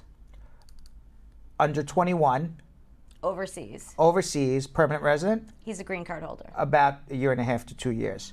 I'm sorry, I just have to. Linda Shaw says Uncle Brad has a lot of staff, the jack of all trades. They could fit in anywhere. That's what producers do. We do That's it all. right. That's right. Okay. We've got one from Juliet E. If my husband files for citizenship by January 2020, how long until my I-130 is approved? The past 2 years, I've just had a green card. Well, if you've had a green card, you don't need an I-130. Okay. 1 second. An I-130 for his spouse or her spouse? Yes. Where is the spouse? Does not say. Your I-130 should have already been approved already. So if it hasn't been approved and you're pending more than 2 years, come see us, regardless of whether you're filing for your citizenship or not. Okay. Hi, Brad. My sister's husband's in prison. She had an interview a week ago. She was accompanied by a lawyer, and they closed her case. What can she do? And is her work permit still valid? I don't know what closed case means. They denied it? They closed. It seems like they closed her immigration case. Well, if they closed it, that means they're just waiting on the man to get out of jail, and then you'd be able to renew it until such a time as he's out of jail. As long as they didn't terminate it, you can get your work permit and your advance parole. Hi, Brad. I filed a mandamus 2 months ago, but still now I haven't heard anything from them. What should I do? Find a lawyer who knows how to do a mandamus. You should have heard. My CR1 I-130 NOA1 got a November 2018 priority date, but I still haven't heard any updates. What should I do? Say that again. My CR1 I-130 NOA1 had a November 2018 priority date, but still no updates. What should I do? My conditional resident I-130 NOA1. notice of action was filed on November 19th, 2018. Okay, so you waited about 1 year now. If you are in the country, you should have filed an adjustment. If you're out of the country, you're at that 1 year mark, come talk to us and perhaps you want to file a mandamus at that point. Can you help me with my divorce and me overstaying? I came back to my country voluntarily, but my current partner wants to file back for me once I get my divorce sorted out. Say it again? So, can you help me with my divorce and my overstaying? She went back to her country voluntarily, but her current partner is here and wants to file for her. I wonder if that's the same person who called, who was in the same-sex marriage. I think so. Okay. By the way, here's a compliment for you, Pizza. Let's hear it. From Bookie Boo, says, I like her, Uncle Brad. She's really good. Thank you, Bookie Boo. Yeah, so Thank you get very a compliment. much. I And Lisa appreciate that. Bring Rose says, little Sydney reading like it's not her first time sitting the Uncle Brad Show live. Pizza. Go, Sydney. I can't help it. And we did pop up once before, Jenny from the Cubicle. And That is right, right. This is your second time on our show, right. Okay, Layla. By the way, everyone loves your reading. Thank you. I practice my diction. Yes, even Carol my mom's Anderson, a the teacher. Tiger. She's very tough on everybody, Carol. Ooh, No, she's not. She's a really sweetheart. I'm making a joke, but she loves your reading too. Thank you, Carol. Yeah. Layla wants to know, Brad, I see at NVC website that the public charge is not in effect. They're still working on the form. Is there any lawsuit against it for consulates and embassy? No, the only lawsuit is with adjustments, but for abroad, it's new forms. Okay. Here's one from one of your favorites, Terry DeReal Schlamaz. Schlamaz. Yeah. If DNA requested for a child, I-130 plus other evidence, do I send the requested evidence when compiled or wait on the DNA? Do the DNA. That's going to be done separately. You're going to write an affidavit. I did the DNA with whatever receipts you have from doing the DNA. You're going to do it through authorized company that's authorized by immigration to do it. So the DNA results are going to go straight to immigration. You're not even going to see them at first. Okay. And then whatever else needs to be done, needs to be done. So you would give an affidavit. I did the DNA at this company, which is authorized by USCIS, and on such and such date, and here's whatever my receipt information is. In addition, here's the additional documentation. Perfect. So I did my I-130 interview and got approved. Now I'm going on another interview. Will we be asked the same questions about marriage to verify that it is bona fide? Yes. Okay. If your husband withdrew from your case on the day we went in, and I will be getting a divorce, what should I do next? Fall in love again. Okay. And in regard to her immigration case, should... Well, if your husband withdrew the case, we go back to what I said before, and this goes to everybody. If you're married to a U.S. citizen and you did not get a 2-year green card, everybody's in the same boat. You got 3 options.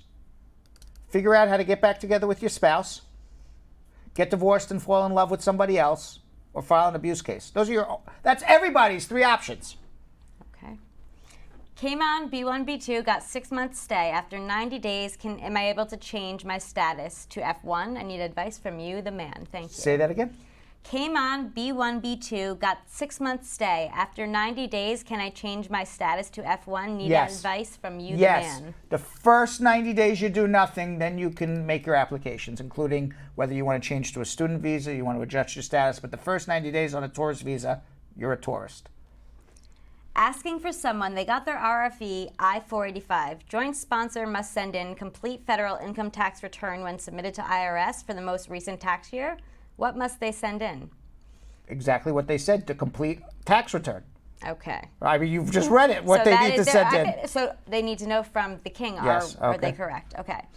My I-130 interview was approved after the interview. Now I am going to another interview based on I-485. What will be different about this interview? Well, if your I-45 was already approved, you shouldn't be getting a second interview. So guess what? Your first interview wasn't approved. So either they don't believe it's a real marriage or you have some inadmissibility issues. I don't know about your case, but you are not approved if you're going back for a second interview. It's a bummer. Okay. Bummer. Another quick question. When USCIS sends a letter of appointment for the interview regarding AOS, how long upfront time frame will I have before the interview? About 2 to 3 weeks. If a petitioner is a student and doesn't file taxes because they don't meet the requirements, should they write a letter stating why or get a letter from the IRS stating the reason? No, you don't file a tax return because you haven't earned any income. Then just say, I'm not required to file a tax return. But guess what? You need an affidavit of support from a second person. Okay. Now this one may need your Facebook translator abilities. I was deported from USA without criminal. Do I need a law? I have a 237A1B. I don't know. I have 10 years ban.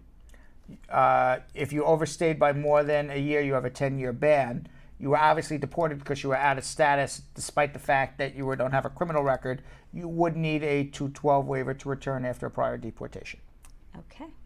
My lawyer said he sent in the application, but I haven't heard anything from him or gotten anything in the mail to prove that the application was sent in. Am I being scammed out of my money, or is this normal for applicants to wait this long for some sort of confirmation? How long are they waiting? Does not say. Well, you have every right to go to your lawyer's office and ask for proof that it was filed. The lawyer should have sort of sent it certified mail or some proof that it was filed or a canceled check or something. Okay.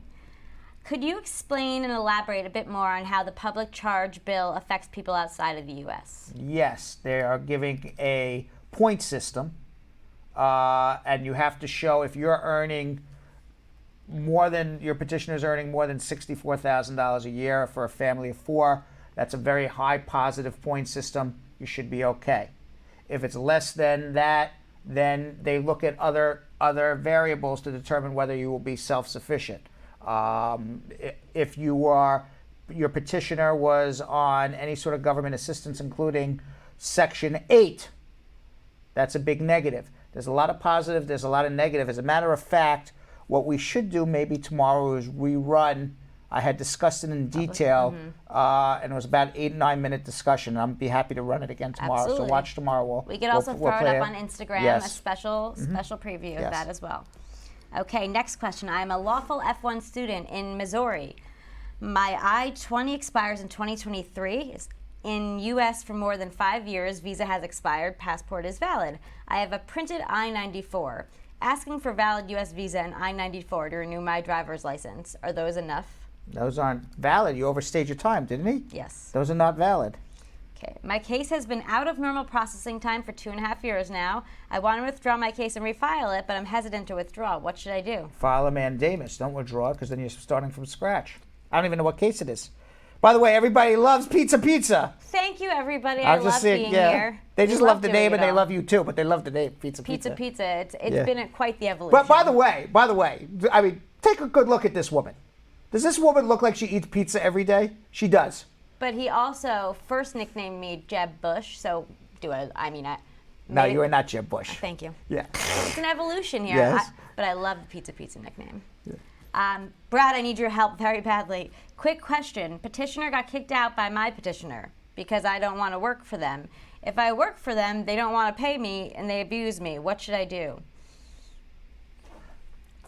If you're being abused by a petitioner that you're working for, then that's a criminal act to be, sounds like servitude, indentured servitude, perhaps slavery, who knows what they're doing. That's a criminal act. Come see us. Let's get the police involved. And then you would get a U visa, perhaps. He's got all the answers. Hi, Brad. My cousin husband is a U.S. citizen. Filed for my cousin in 2018 of July. The form I-130 was approved, and this July 2019, the case was sent to the MVC. How long do you think it will take the case to be processed? Who sponsored who? A cousin's husband in the U.S. who is a citizen sponsored a cousin. So there's no cousin sponsorship. So maybe it's my cousin sponsored his wife.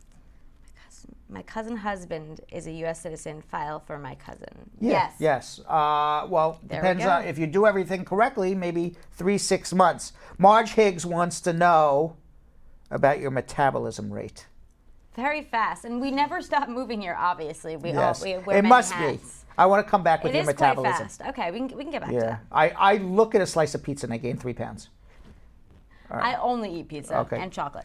I am lawful F1 student in Missouri. We already did that one. Moving on. Okay. How bad can a Class C misdemeanor, possession of drug paraphernalia, mess up your immigration record? Well, it certainly doesn't help the immigration record, the drug paraphernalia. And by the way, Marge Higgs, since I'm basically here by myself with pizza for a few minutes, I got to do everything. I'm reading the comments. I'm answering the questions. Of course you are. Yeah.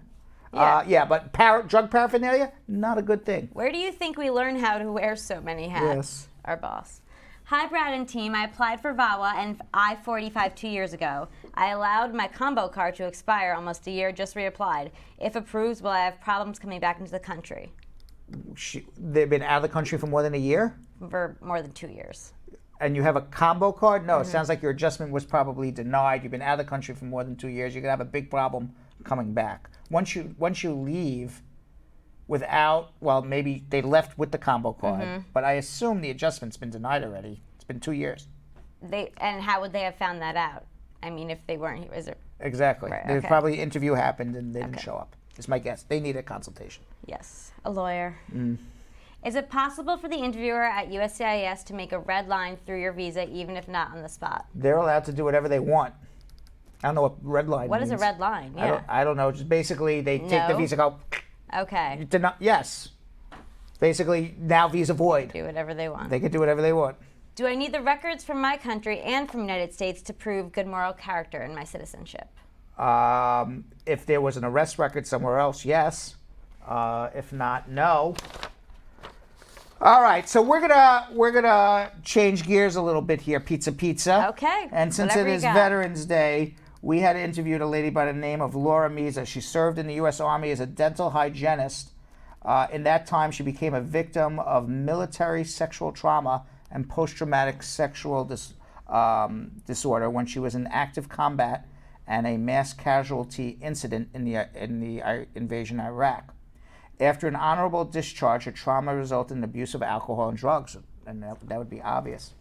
And a felony for possession of marijuana and an attempted robbery resulted in a 2-year prison sentence and then a year in ICE detention before she was deported to Costa Rica in 2009, a country she had never known because she immigrated to the United States when she was 5 years old. So here's a woman Where do you go? who serves in our military, is the victim of rape during war by another U.S. military person, is then joined the Army to be a dental hygienist, didn't join the Army, didn't sign up for war, then gets put in a war, is injured in combat. It's horrible. I mean, it's horrifying. Came here as 5 years old, ends up coming back to America, post-traumatic stress disorder, After ends up on serving. drugs, but as a result gets arrested and then deported by the United States of America. What a beautiful country we have. Terrible. It's disgusting, actually. Let's watch our interview with Laura Meza here on Veterans Day of what the United States treats some veterans. Let's watch. Hold on one second, I'm told. I should just hold on one second. Let's We can answer hold more on one questions. second. We could also thank Let's all answer of our more veterans. questions until Okay. they're ready for us. We will do that. Okay. Let's do it. Oh my God, Brad, we got lots of questions anyway, Mhm, so we can do this all night. I was deported from USA. Laura Meza was born in Costa Rica but has lived in the United States since she was 5 years old.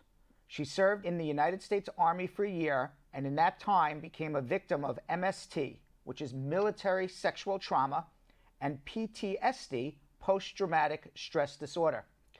This led to an honorable discharge, but also her abuse of alcohol and drugs, leading to criminal charges and a deportation back to Costa Rica in 2009. Here to tell her story and why she hoped to be able to come back to America one day is Laura Meza. Laura, how are you? I'm doing good. How are you, Good, sir? good. So you were born in Costa Rica. How did you come to the United States originally? We went on a tourist visa in 1985 through Miami, Florida, with my father, my mother, and 6-month-old sister. When you came on a tourist visa, were you expecting to return back to Costa Rica, or you thought you were going to end up living here in America? You want me to be honest with you? Yes. At the age of 5, I didn't know what the hell was going on. Okay, fine. Your I parents knew I brought was you up going to on America. your parents brought you up on a visitor's visa, and you just came, right? Yeah. From what I've heard my parents say, my mom in particular, she had no plans of staying. We were going to visit. Initially, my mom had a great job here in Costa Rica. She was a lab tech. She loved her job. She was used to draw my blood and do all my, lab work. She wanted to be a doctor also. So she was, on her way to medical school shortly. And I don't think she wanted to go to the U.S. and clean houses and change that job to, clean toilets, which is a very, honorable job. She does that now. Right. But that wasn't her plan. My father was heartbroken when he knew we had to come back home. And I think he basically just didn't want the family to be disunited again and wanted us to stay together. So where did you grow up in America? I grew up mostly in Montgomery County, but we moved around a lot. I went to a couple high schools in Montgomery County, maybe 1 or 2 when we moved. And then finally at the age of 18, I moved out of the house with a boyfriend, and I ended up going to Bell Multicultural High School, where I recently got pregnant. And then at the age of 19, I had my daughter and also graduated high school. When did you get your green card? I got my green card at the age of 21 in 2001. Who petitioned you? We petitioned under my father because my father had a change of status from green card holder to citizenship to naturalization. We had to put in the paperwork all over again. I understand. So your father became a citizen and filed what would be called an immediate relative petition for you prior to your 21st birthday, which allowed you to get your green card. Now, when did you join the Army? After you got your green card? Yes. And why Correct. did you choose to join the Army? The initial reason that I joined the Army was because I wanted to be an Army dentist. I wanted a career in it as an Army dentist and to give my daughter Jasmine a better future. I always thought about college. I love education and learning and reading. But I was also told about the great benefits of naturalization, the healthcare benefits and education benefits. So that was also very appealing. But now, after actually being deported, I realized what a great country I served. And that now I feel more patriotic. Even I remember Hector Baraja saying this, and something I saw him on. But I really understand where he comes from when he says you feel even more patriotic when you're in another country that you didn't grow up in. And then I put my life on the line for my country, and I feel that's the most patriotic demonstration of love and pride. I started to feel a lot of pride after basic training in AIT while I was in the military. I had leadership positions at times, and I felt, great. I never left anyone behind either. I was the one always carrying the soldier left last behind. I didn't want to leave anybody behind. I was selfless. And, all the moral principles and values that my dad and mom taught me as a kid, just were reinstilled even more in the military. What years did you serve in the military? In the beginning of the invasion of our Operation Iraqi Freedom, 2003 to 2004. Were you expecting to go into combat? Was that like told to you when you joined up to become a dentist in the Army? I was told that was very possible. You knew ahead of time that you possibly could see combat? Yes, I did. I was told that we were possibly going into war and that there was very many deployable units, especially in Germany. Once I knew I was going to Germany, I knew that I probably was going to be deployed to war. Now, it says you were in Germany in 2003. Yeah, sometime in 2003. I don't remember exactly what month it could have been. What happened in Germany? Something happened in Germany to you. Can you talk about what happened while you were stationed there? There was a soldier that would see me in the chow hall and always said hi to me. And he invited me to come over to his barrack one day. I mean, we all stayed in barracks, and we always went to each other's barracks, people that we knew, friends and everything. I didn't know this guy. You know, I think that's a lot of the guilt that I have to deal with, because sometimes when you're a victim of these kind of things, you kind of blame yourself for it. But he ended up inviting me over. He said we'd watch a movie. When I got over there, he invited me to a beer, and that's what. After that, I mean, he had to have put something in my drink. I'm sure he drugged me, because I didn't drink a lot of the beer. To pass out like the way I did and just go like unconscious and not have any recollection at all what happened from one moment to the next and wake up the way I did. How did you feel when you woke up? I was scared, shocked, ashamed, embarrassed, and really, really embarrassed, because I was like, what just happened, you know? So what did you do when you woke up? Did you accuse him of anything? Did you just get up and leave? Why am I sitting here naked under your sheets? What's going on? I don't remember anything happening. He says, I just remember the guy saying something like, oh, I don't like going into detail about this, but he just said something like, oh, you don't remember? We had a good time, and this, like, you know, just saying stuff like that. And all I remember is, well, I was asking him this as fast as I could put my clothes on and run out of there, ran right to my barrack and took a shower, cleaned myself off. Right away. Did you report it to anybody? No, I didn't. How come? I kind of felt like, you know, I showered. I don't know. Did you think nobody would believe you? I didn't think people would believe me, or I think I could probably be picked on. I think that maybe he would start harassing me with his buddies. Was he a superior? No, he was enlisted also. So after this incident, which was a terrible thing, how long was it after until you saw combat? Was it right away? Right after that, maybe a week. It wasn't long at all. I went to Iraq right after that. So tell me what happened in Iraq. Where did you go? And tell me about the combat that you saw. First, we went to Kuwait and Baghdad. We passed through there. We went to Kuwait for like a week, and we passed through Baghdad. I got stationed in Balad Anaconda, which is 30 minutes north of Baghdad. And I don't know if we began like our actual MOS, military occupational specialty of dental assisting. That's how much I can tell you. I don't remember. But I do remember we were getting mortar bombed very frequently there, almost on a daily basis. That's why they call it Anaconda. Colonel Thrasher, which is the dentist like I was going to assist, he ended up volunteering to go down south. They asked, you know, does anybody want to volunteer and go down south? They needed an Army dentist down south in Al Nazariya. So he volunteered. So basically I volunteered to go with him. So did you actually see people getting killed? Did you see people injured? Did you ever feel that your life was in danger at any moment during Iraq? Of course. We did get bombed, like I said, in Balad. In Al Nazariya, we got bombed too. I remember the sirens. I remember when we would have to throw ourselves on the ground with our Kevlars. But there was one incident that really impacted me. I think the MST in Germany and one incident after the next was what really hit me hard, because I was like trying to deal with one thing and then my issues, and I'm just pushing it down, not really talking to anybody about it, not, you know, just trying to suck it up and drive on like, you know, a soldier. I was really excited. I love basic combat training, AIT. I love the military. I felt so proud. I wanted to keep going. And then that's when the mass casualty in Al Nazariya happened, and it was just chaos. What was the mass casualty? Tell me what happened. We worked at the dental clinic, but we were used as manpower to pick up these wounded and dead Italian soldiers and stretchers for this large mass casualty. There was also some civilians involved, even a dead baby. This devastated me. I felt like it was hell on earth. Seeing so many injured and dead people at one time it just had like a severe impact on my mind. How long were you in Iraq? 2-3 months. Did you get any psychiatric help when you came back to Germany? They gave us psych meds. I mean, it wasn't really therapy. It wasn't, I don't think it was help much. I just think it was just kind of like, here, get drugged up, you know, with prescription medication, psychiatric medication, and just forget everything. You know, I slept most of the day. I felt like a walking zombie most of the time. When you came back to America after the rape in Germany, after you saw all the combat injured in Iraq, you yourself were under attack. There was a second incident in a nightclub. Do you remember what happened there? What ended up happening is I went to this club with my friend who invited me, and a fight broke out. So I had a lot of drink. So I had spent my money, buying drinks for me and my friends.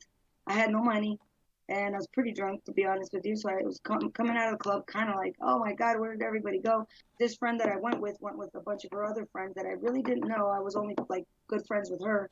So I couldn't find her. I didn't have my phone on me. I don't even know right now if I lost it that day or what happened, but I didn't have a phone. So I was pretty much stranded. And coming out of the club, there was a girl standing out there, and she saw me like, worried and all stressed out and crying and upset. So the girl said, are you okay? She came up and started talking to me. She seemed nice. She said, are you okay? She said, you can come back to my place. We can hang out for a while, and then I can find you a ride home. Don't worry, because I told her, I'm like, I live here in Maryland, and, I need to get home. I don't know how I'm going to get home. She said, don't worry about that. I'll get you a ride home. I'll find you a ride home later on. Later, she called this guy. I'm not going to name him because I didn't know his name. The guy was like, yeah, come on, let's go. I'll take you home. So we're going, and I see the Silver Spring exit. We pass it, and I'm like, hey, I told you that was my exit. You already knew. I had already told the guy. I was kind of paralyzed. I was kind of scared because I'd been using cocaine. So I was really like in a paralyzed, scared kind of state. And he ended up taking me to a hotel. And I had thoughts about like jumping out of the car, but he was going pretty fast. And I was like, maybe I'll get hurt. And I don't know, maybe this guy, I don't know, maybe he'll end up taking me home anyways. And if I jump out of the, car here, if he gets out and then he hurts me, I was just kind of freaked out. So I just kind of went along with him, like, oh God, I hope he doesn't hurt me.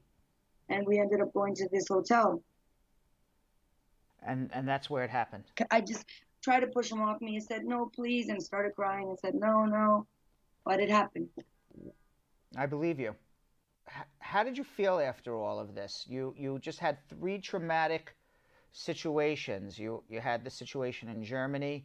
You had the situation in Iraq of being actively in a war zone, seeing death and destruction, being raped twice.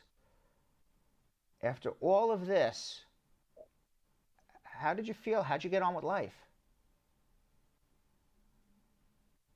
Not well at all. Not well at all. And even after I was raped, the worst part is when I called my mother. I knew the city I was in, and to be honest with you, I had worked as a ECC, emergency communications operator in Montgomery County, and I had heard horror stories about that city and about how corrupt the officers were. So I was really afraid, and I didn't call the police. I called my mom. I first called my mom and told her what happened, and I felt like I need my mom, and I told her, Mom, call Montgomery County and tell them that I'm here, just so they know. How did you end up getting arrested for robbery? What happened? You had no money? I was self-medicating, and I got arrested for attempted robbery. And you were taking drugs and alcohol? Yes, sir. You pled guilty to robbery and possession of marijuana? Yes. When did you get deported? 2009. 2009. And how old was your U.S. citizen child when you got deported? When I got deported, my daughter was 6 years old. 6 years old. Have you seen her since you've been deported? Yes, I have. Luckily, I was in jail for 3 years, didn't see her. Then 2 years, I didn't get to see her because I got here in really bad conditions, really depressed, really down, cried myself to sleep like all the time. And I didn't get to see her till 3 years plus 2 years while being deported. So 5 years later, when she was already 11, because of economic reasons. Did you speak to her during this time? Of course. I tried to go to internet cafes because I was not doing well at all. until I got help with the VA and I got 100% PTSD, I was able to buy a computer, go through Skype and call her through Skype and talk to her every day, get my own phone and all that, because before that I didn't even have a phone. I barely had food to eat sometimes. Tell me about your son. You have a son that is in Costa Rica? Yes, I have an 8-year-old son. His name is Jaden. And for the most part, we are happy. I mean, thanks to the VA, they didn't completely turn their back on us. I didn't think I was able to. You know, I just wrote them a letter when I got deported, so I thought maybe they'd help me because I didn't really think I could get deported being a... How do you support yourself where you are right now? I get 100% PTSD disability compensation pay. Do you have any hope that you're ever going to be able to come back to America? Of course I do. I definitely do. What are you trying to do right now, if anything, to try to come back to America? Well, right now, I think this is a good way to start. Start talking about my story. At least it'll cause awareness whether or not I go back. I have faith and hope that I may go back, and that's my country, and I always love it no matter what, if I do or don't go back. And you were honorably discharged from the military? Yes, sir, I was. Yeah, I mean, I have to say, listening to you, you went through an enormous trauma after trauma after trauma. You were honorably discharged from the military, and I think the U.S. government owes you a debt of gratitude for putting your life on the line and defending what we all believed at the time was the United States of America. And you should be allowed to come back, and you should be treated here in America with good doctors and good medication and good treatment programs that hopefully in the future would allow you to live a decent life. That would be a decent thing for America to do. I know they have bills in Congress right now to address this situation. Hopefully one of the bills passes and President Trump signs it to allow deported veterans to come back who did not commit murder. You didn't do anything so terrible. You were high on drugs and you had an attempted robbery and they found drugs on you. And you did 3 years in jail. You served your time. You didn't see your kid for her entire childhood. You weren't her mother. Whether you have issues or not is beyond the point. America has to stand by you, just like you stood by America in time of war, and allow you to live here and give you the treatment that you need. With a drug conviction, what you need to do with a possession of drugs, it's not the robbery, it's the possession of drugs. I don't know what state this was in. It's in the District of Columbia. Then you need to find an attorney in the District of Columbia who will either vacate your conviction or ask the mayor of the District of Columbia to give you a pardon. At that point, either by vacating the conviction, which says that you didn't understand what you were pleading guilty to, had you known you were going to get deported, you would never have done it, or by getting a pardon from the mayor that would allow your daughter, when she's 21, she's only a year and a half away from being 21, to file for you and be able to get you back here with a waiver through your parents who are still legal. Okay. That's what needs to happen. These charges are not federal charges? I don't know. I have not seen your charges. Maybe it's either District of Columbia charges or federal charges. I don't know. If it's federal, then you need to find a federal criminal defense attorney. We have that type of person here in my office. But if it's a local District of Columbia criminal situation, then you would need to find a local criminal defense attorney in Columbia. Either way, I'm sure the Deported Veterans Support House can help you locate that particular attorney and figure out what you need. But that's where you need to start. Okay, great. Thank you. All right. And Laura, we wish you the best of luck. We'll be in touch. We hope things turn out better for you than they are at this moment. And we hope that, you know, at some point in the future, it's not going to be this week, it's not going to be next month, but at some point in the future, you get to come back and we get to actually see you here in the United States. That's what you deserve. Well, I'd love that. Serving the country, I heard different rumors that after you serve the country for 6 months on active duty, you become an automatic citizen. Then I heard people say, oh, but if you go to war, you definitely become an automatic citizen. So you automatically are entitled to file for naturalization. But since you went to jail for 3 years for a theft offense, that's an aggravated felony. And as an aggravated felon, you're barred from naturalizing. if you're able to vacate the drug conviction, your daughter can file for you with your mom for a waiver for a new green card. If you're able to vacate the robbery or get the robbery pardoned, which would be the easiest thing, hopefully, because you have a very sympathetic story to have the robbery pardoned, then you would be able to file for your naturalization because you would no longer be an aggravated felon.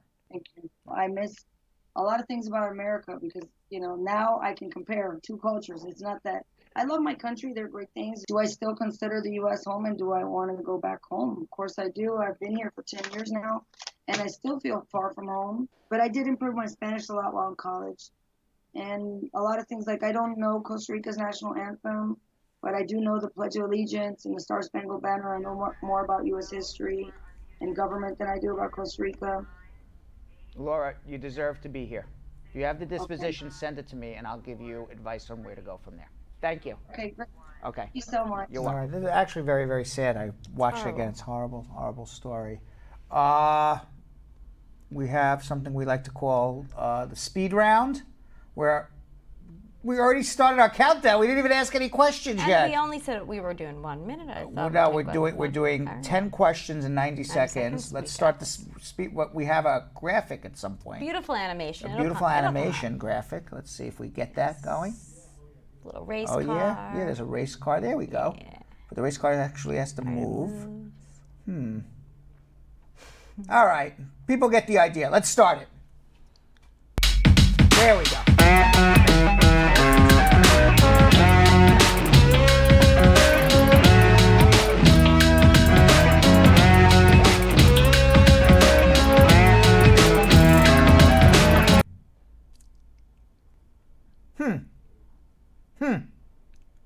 Let's see if we can come back to Brad. Can we come back to Brad is the question. Back to Brad. Nope, hold on. Here we go again. Just because we haven't seen enough race cars yet. We need more race cars. Up and now the race cars are blank. And now we're starting our show from scratch. And now we're going to end our show. All Nope, right, we're going to start listen. it. Nope, race cars. was the speediest Nope, of we're speed going rounds. to come back to Brad. Come back to Uncle live Brad. feed on- a live It's feed on our sometimes what boss. happens when we're live. Well, And now there's two Brads. it's two Brads. It's Mini Me and Brad. I can't stop laughing. What is happening What's here? going on? It's Mini Brad. This is kind of cool. It's a little It's like Big Brad. Brother, but in a One good second, way. 1 second. Little Brad and Big Brad. It's the big brain and the little brain. Big brain, little brain. This is something that we could work with. Wait. We're going to come back. Ah! He's done it! He's duplicated Brad! It's little Brad and big Brad! I like it. I am going to hold. It's like the Overlord. I am going to hold the world hostage for $1 million. I was waiting. You for ever that. see that? I was waiting for your Austin Powers invitation to come out. $1 million. This has never been more spot on. All right. There we go. We did that on purpose. Are we ready for speed round? Are we ready for speed round now? Are we ready for speed round? I think we're ready. Cameraman, don't do anything. Do we need a clock? We need a clock. We need a clock. Do something, cameraman. Camera guy. Tech director. There we go. We have a clock. We've lost that. Okay. But we've lost Brad. All right. All right. You know we what? could be timed by All our... right. You know what? Why don't we just try to do it really fast? All right. We won't do a speed round. We'll just try to answer 10 questions really fast. And what I'm going to ask is for the Brad squad, if you can come to a 2-camera. If we go to nope, not watch party. If we can go to 2-camera, take a deep breath. We can go to we can go to see me and Sydney together, and don't even worry about the clock. Don't worry about speed round. We're just going to answer questions. Yes. 10 questions. Can we do that? Maybe, perhaps. All right. We got close. Right, as Linda as. Right. Oh, I'm gone. Oh, there I am. All right. Okay. Huh. Laura By the Meza way, was born in by the Costa way, Rica. but. All right. Something is going. I mean. Something is going on here. Is this a practice? Is this like? Is this punk? It's not April Fools. It's like, not backwards day. What's his name going to come and say, Brad, you've just been punked? This is called being agile. Is that what was the guy's name who was married to Demi Moore? Oh, Ashton Kutcher. Ashton Kutcher coming out and going to like punk me now? Is that what's happening? Listen, Ashton Kutcher's not cool enough for her. All right, let's just answer your question. Let's Okay. answer the 10 questions. What is Go. a priority date? Priority date is the date in which your application is filed.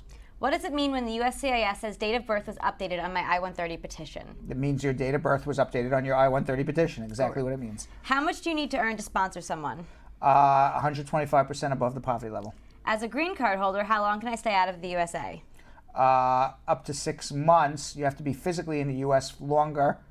Who shut off the lights? Oh, no. Okay, we're back now. Okay. As a green card holder, you need to be in the United States more than out of the U.S., but if you're out for more than 6 months at a time, you're going to need a reentry permit. Can I file for my friend living outside of the U.S.? There's no such thing as friend sponsorship. Can someone travel to Canada with 18-month green card extension but no Canada visa? If you have a passport that Canada allows you to enter, yes. Okay. There we go. I applied for citizenship but forgot to disclose my traffic ticket. Will they deny me for that? No. Can someone on Section 8 file for son or daughter over 21? Yes, at the present time, but who knows what the laws will be for Section 8 people in 5-6 years from now. Don't worry. You don't have to get off Section 8 right now. Okay. If I filed VAWA over 8 months ago, when will I receive my work permit? You need to file an adjustment first to get your VAWA approved. How long does it take for USCIS to process citizenship application? 12 months. If I have to take my 3-year-old daughter to an interview, will they ask her questions or just me? I don't think they're going to ask a 3-year-old question. We got 10. Google, Gaga. And I believe that was totally under 90 seconds. You know, you have a 3-year-old. What are you going to ask? What would they say? What are you going to ask them? So just shut up and look cute? Exactly. Okay. Yes. All right, by the way now, can we do comments of the day? We do have comments of the day. We have comments of the day? Let's see if we can do that. We have comments of the day. What are our comments of the day? It's been quite an adventure today. And it continues the adventure. There are so many comments of the day, we have to limit them to 5. The adventure is continuing, Little Caesar. Yes, it always does. And this is... Oh yeah, we have a new person manning the technical aspect of this entire show. And by the way, he's doing amazing. By the way, never having done this before. Incredible. I give him props because stepped right in full force. We just threw him because Julie the Truckcaster guy's not here. We just threw a new guy on who's never done this before ever. Instantly, we're going live. Here we go. Exactly. So props to him. Yes, he's doing amazing. Yes. Okay. Comment of the day. We have one on YouTube from Fox Racing. Veterans are definitely special people. From Fox Racing. This is how we do it. Okay, one second. This is how we do it. Let's start again. Come to me a second. How we do it is we wait for the drum roll, and then you have to be a little more dramatic. From Fox Racing. Okay, all right. From Fox Racing, he says. There we go. He says. Fox Racing on YouTube, he says, veterans are definitely special people. They sacrifice their lives to serve and protect. Okay, very good. On Facebook, Linda Shaw, tell your mom, your dad, the whole family, Uncle Brad is here, the immigration solver. Do you hear me? Yes. On YouTube, Princess Martin, hiding in the bathroom at work every time. Is that her in the bathroom right now? It sounds like she's in the bathroom right now. I mean, maybe I don't know what she just ate, but that sounded bad. She hides in the bathroom to listen to your show. That's how much she loves you, okay? It sounded like she was in the bathroom there. We had some bathroom sound effects. Oh, I think that was on purpose, actually. Yeah. And on Facebook. The drum roll is back. Elizabeth Francis says, Brad, you got the most amazing and pleasant staff. Oh, thank you. We do. We do. We're a good team. And on YouTube, the final one for the day, because our lawyer's got to go home sometime, from Overcoming, hashtag Brad for President 2020, not Bloomberg. Sorry. It's not going to be me. It's not going to be the cat. I don't want my boss. It's not going to be the cat, and it's not going to be Bloomberg either. We don't know who it's going to be, but hopefully it ain't Trump. And with that, by the way, fantastic job to everybody in the booth because everybody did new jobs today. Great job, Pizza. Thank we have all new people doing all different jobs that have never done them before. No, and I think we were able to put on a show. We so Sam, as part of the production, we have We pulled it off, and We pulled our it executive off. producer Jill's By clearly the way, cameraman, I'm giving you props, and you cut me right in the middle. All right, let's go to Sam. Let's go to Sam.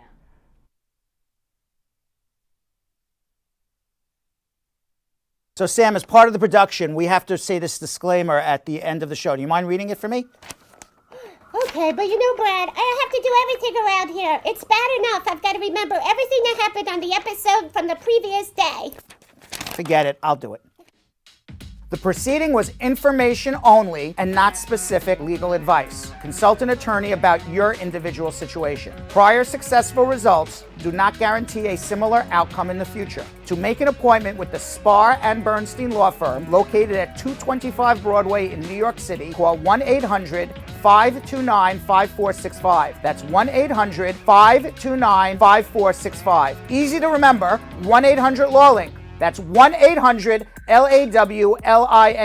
Once again, make a call to 1-800-529-5465. And of course, link up with the law offices of Spar and Bernstein, located at 225 Broadway on the 5th floor. If I were you out there, make the call, make the link, make the connection, make it Spar and Bernstein. 1-800-LAWLINK. That's 1-800-529-5465. And now, conveniently located in Hartford, Connecticut on 1 Congress Street. Visit us in Connecticut or in New York at 225 Broadway. That's 1-800-529-5465. 1-800-LAWLINK. 1-800-529-5465.